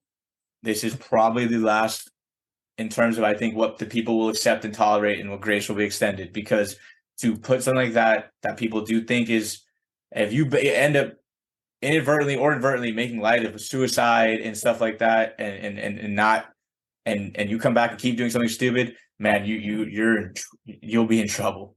I think he's already in trouble. I think he is, but I think he's probably looking at a 10 to 20 game suspension already. And I think it needs to be definitely in the 20s minimum. And I think the NBA is going to insist on him getting a real therapist, therapy, weekly or bi-weekly. Not bi-weekly. What is you do it twice a week? Is that bi-weekly or is that every other? That would be, I mean, you could just say multiple sessions a week, I guess. Yeah. Bi-weekly would be every 2 weeks, but yeah. Yeah, so multiple sessions a week, probably, at least at first. Yeah. So is his career done? No, but I think he's teetering on that edge where we've seen other players, maybe not so publicly in the past, but we've seen it, players who just keep on making the same mistakes over and over again, and it never changes until they're out of the league. Michael Sugar Ray Richardson, was probably the second best point guard in the NBA behind Magic Johnson, and ended up being banned from the league. So I think he's teetering on there because I think the league's not going to tolerate. Apparently, the owners are really upset about the image, and So, all right. So thanks for the questions this week, folks. If you'd like to send us a question, and a lot of good questions. We had Dylan, Chris, Marco, and Nick. So thanks a lot. And I especially like being called a LeBron hater. So if you'd like to send us a question, please email it to admin, ADMIN, at hoopsprospects.com. We also take questions via social media on Twitter at hoopsprospects, on Instagram at @thehoopsprospects, and on Facebook at hoopspros. So now we got to move on to our regular NBA stuff, but we really don't have much to cover other than the two final series. So the Nuggets swept the Lakers. Do you have anything to say about that we haven't said already? I mean, I guess to boil it down, I said it. I don't think the Lakers are that good of a team. I think there's good pieces. I don't think in the modern NBA you can win a championship when your team struggles to score in the hundreds. If you don't shoot 30 to 40 free throws, it's just not sustainable. If you're relying on a third party, in this case the refs, to really be on your side. I'm not saying rigged. I'm just saying to give you those calls. You can't win night in and night out, and you're not going to beat the best teams. I hope this series puts to bed that Jokic is not. If you don't have him as the best player in the world, he's probably number 2. And he's the best big in the NBA. He is better than Joel Embiid. I've heard some people say Giannis. I'm in the Jokic camp. Some people have said Giannis. So okay. Debate, but he's in the top. He's in that top too. Yeah, I favor Jokic too myself. But, okay, if you want to say Giannis, I'll give it. And just one last thing. Anthony Davis, I know people are going to look at the box score and say, oh, he was fine. He played well. And he did. Statistically, his numbers look good. All my issues with Anthony Davis, which I've chronicled on the show, on Twitter, whatever, is summed up in this game 4. LeBron gives you the best half of playoff basketball he's ever played, statistically. Probably the best half of basketball he's played since he's been a Laker in terms of just scoring the ball efficiently, getting others involved, everything. Anthony Davis, in the fourth quarter, scored 10 points, and it was a back-and-forth affair. Nuggets ended up being win. In the third quarter, when the Nuggets outscored them, I think it was 36-16, he scored 2 points. And you had a 15-point lead. That is when you look at LeBron, you can clearly see he's starting to fatigue. He gave you what he had in the first half, and you go, I got it. I'm going to be the guy. I'm going to go score 12, 15 points in this quarter, and I'm going to keep – and then we're up 15. We're going to be up 20, 25 when it's done. Fourth quarter is not going to matter. Instead, he scores 2 points. Now, sure, he was 3 for 3 in the fourth. He hit 4 for 4 from the free throw line. He had a couple boards, played well in the fourth, and the final stat line looks great. But that's the beautiful thing about basketball is not all points are created equal. In that sense of had he done that in the third, the Lakers probably win that game because they were already up. They were at home. They probably win that game. And LeBron would be able to play from the lead, coast a little bit. And instead, with LeBron already fatigued, you're going into a fourth quarter, now we have to go shot for shot with these guys. Our lead is gone. We went from up 15 to down 6, I think it was.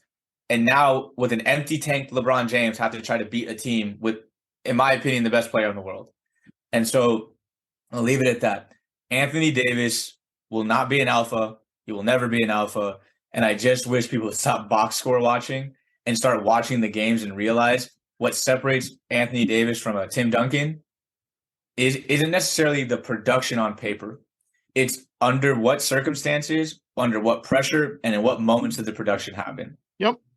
And that's what it is. 2 points when your team needs them is unacceptable. And you know what surprised me about that game was knowing Anthony Davis's track record, and even, I don't want to say LeBron's, but I have seen LeBron throw in the towel, maybe in games, where he stops playing defense and stuff like that. And so I actually thought they were going to get thumped in game 4. And I did too. Just the Lakers in the past. The Lakers was going to be a 15-point win for the Nuggets. Yeah, would have been the kind of team that just didn't seem to have a lot of heart, And so I will give them credit. I thought they fought to the end. So I was happy to see that. But, yeah. So now, I think if I got the statistics right, I should have wrote them down. But during last night's game, Celtics in Miami, they put up series that have started 0-3, just like that Lakers series did. And if I have the number, did you see this stat that they put up on TNT? I did not. No, I didn't see. I don't remember. If I remember the numbers, I watched the game. I don't remember though. I think if I remember the numbers right, when a series has started 0-3, it ended in game 4 92 times. It ended in game 5 44 times. It ended in game 6 game 7 11 times. Or 6, yeah. Yeah, so 4, 5, 6. And it ended in game 7.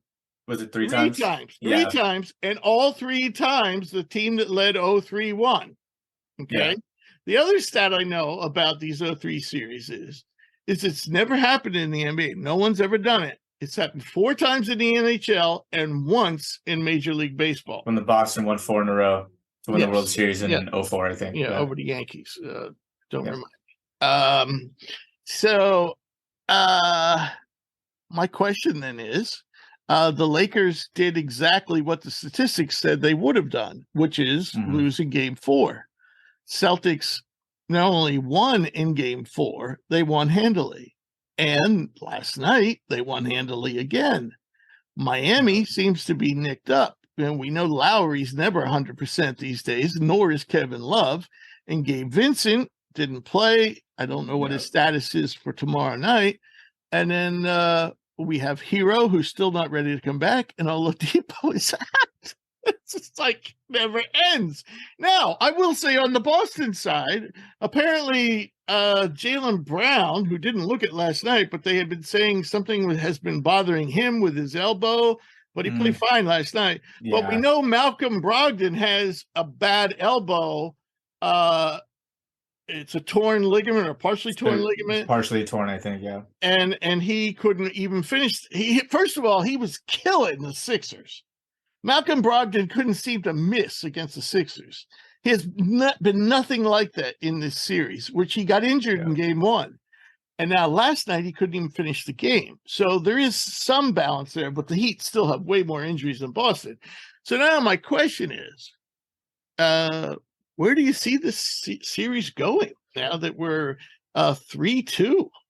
This is a really tough one because everything tells you the Heat are going to win just because the odds of them losing 4 in a row are so low, especially with 2 of those 4 having been at home. Right. But the dangerous thing is the Celtics are a better team.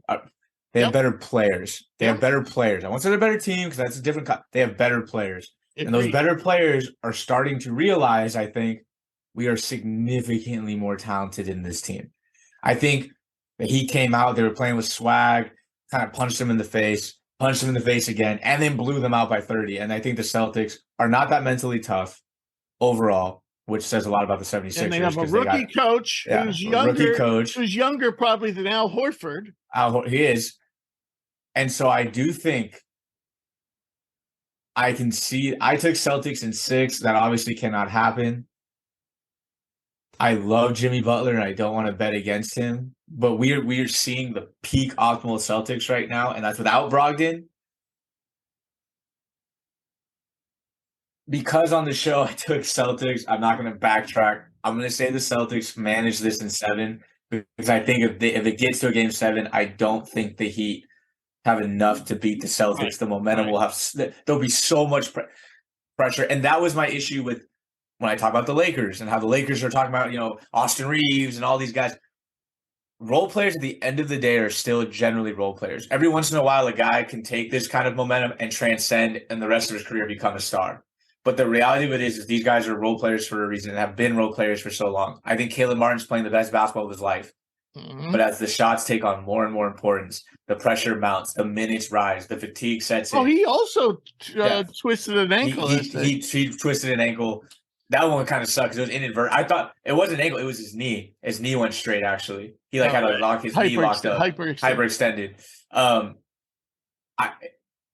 And so I just think that it might be too much. And it's not to say the Heat haven't been great, but I think the Celtics have figured something out with Jimmy Butler that, hey, Robert Williams, if that's what the switch is, we have enough big athletic bodies to throw at him. And even the most mentally tough, focused individual, which I think is Jimmy Butler in terms of mental toughness, I think he's the most mentally tough star in the league. He cannot overcome night in and night out superior talent and length and speed and youth being thrown at him when he's going to war with Duncan Robinson and Max Strus. Eventually, the shots will start to fall, and we're seeing it. The Heat couldn't miss to start the series, and now it's swinging back. So I know it's kind of a cop-out to say they can go either way because there's statistical precedent, obviously, that the Heat win, but the Celtics are better, and they're playing like it. And I'm not a big Jason Tatum guy because of inconsistency, but he is due for a 38, 40-point, 45-point game. And if one of those comes, the Heat don't have the firepower to overcome that. And so I can see the Celtics winning this in 7. I know that moral victories don't count in sports, but for the Heat to be even battling and going to what will have to be a 7-game series with basically half of a roster that they picked up at the YMCA is incredible, but I don't know. I think the Celtics are the type of team that they run very hot and really cold, and I really do think the Heat made a mistake letting them get one because the Celtics they do this, and now they're doing this.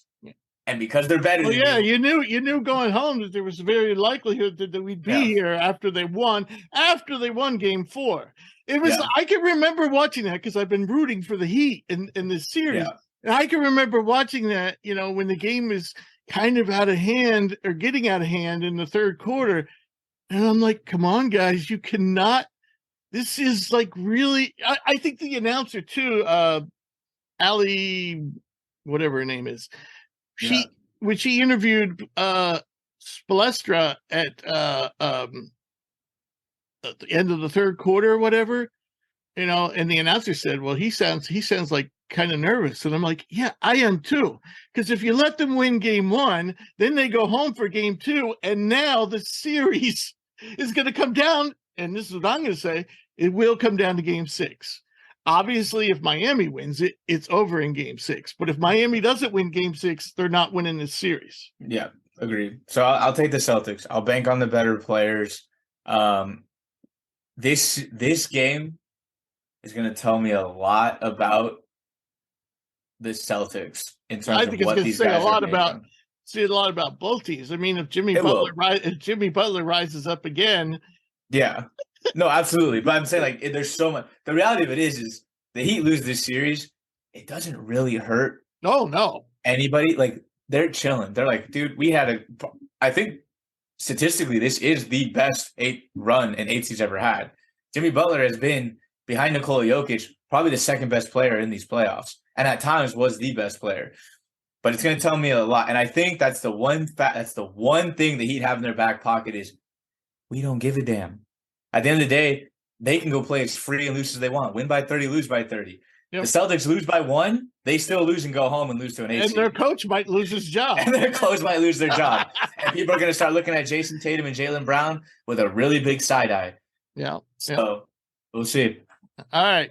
So now let's get down to the nitty gritty, our playoff contest. And I was the only person going back to our original picks before this all started to pick the Nuggets to win the West. That pick vaulted me into first place, past Booney, past yourself.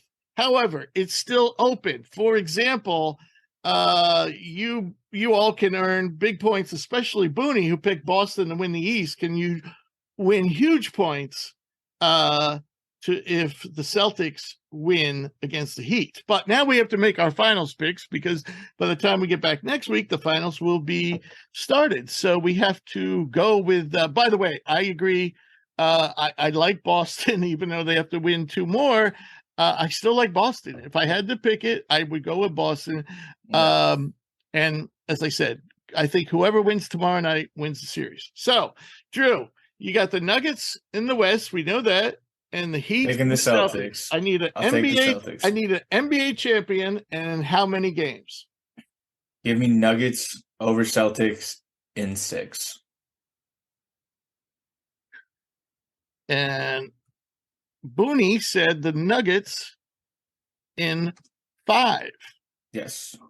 And which was interesting because Booney didn't even pick the Nuggets to be there. Well, actually, none of us picked none of us, 3 of us had the Bucks as the NBA champion, and Booney had the Warriors, but he had the Warriors beating the Celtics. So I'm just surprised he went with Denver. I thought he would go with Boston, but he might be playing the numbers here. Are you playing the numbers here, saying I don't even know if Boston's going to be there? So if I pick, I just think the Nuggets are the best team in the league right now, and I think they're validating that. I think they were for a while. I think they coasted at the end of the regular season. Jokic was a little bit banged up. I think he missed some time. I think the Nuggets are just reminding everybody that they are the best team. They're going to have the best player in every series. And I think Jamal Murray, he's not better than Jason Tatum.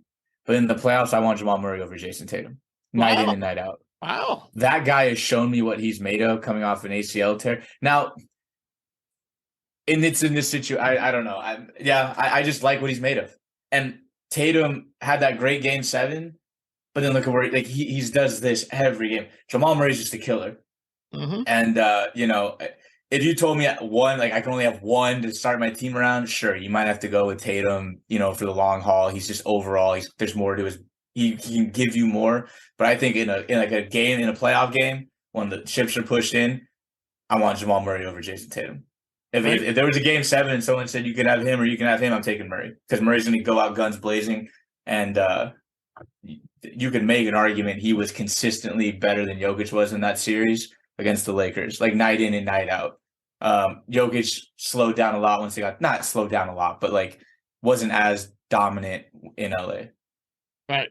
Doc taking Heat in 5. Doc has said Heat in 6. Doc hates the Nuggets. Doc hates the Nuggets. He hates the Nuggets. I don't know if that's a fact, but he desperately needs points. Though if I was picking this, if I was in his shoes, I would say Boston in 7. Now, I agree.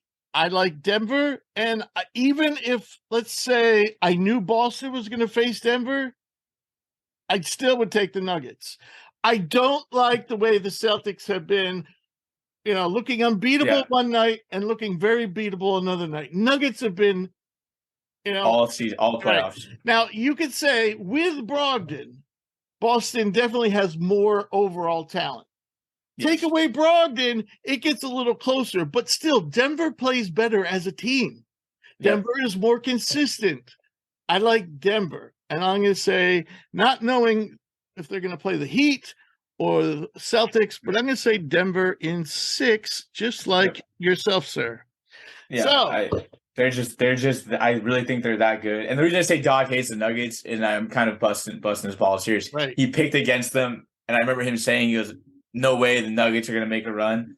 But we are seeing the NBA is slowly, I think, starting to get back to an equilibrium of team matters more than 1 through 7 matters more than 1 through 3 or 1 through 2.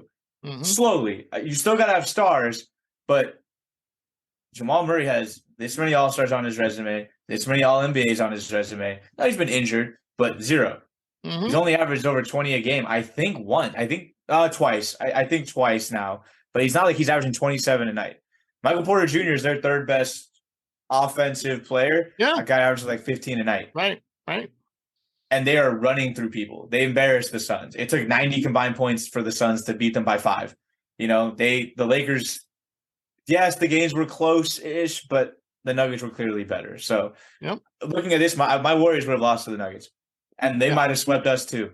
But and they have the best player in the world. That's the ultimate trump card in basketball. If you have the best player on the court. Right.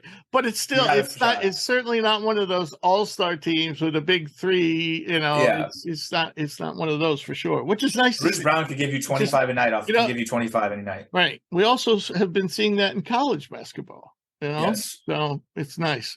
All right. So we got to wrap this up. We've been talking. I think we started yesterday.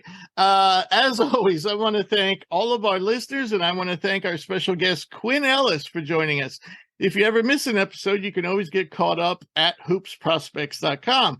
We will be back next week with a special guest, and we'll talk more about college hoops, the NBA playoffs, and the NBA draft. Any thoughts, Drew, before you start your Memorial Day weekend? Go Nugs, baby. All right. Jokic is the best player on the planet. No slander will be tolerated. All righty. Don't forget to follow Doc's OnlyFans page. And we're gonna wrap this up. Thank you so much, Drew. Good job. See you later, Rich. All right, take care.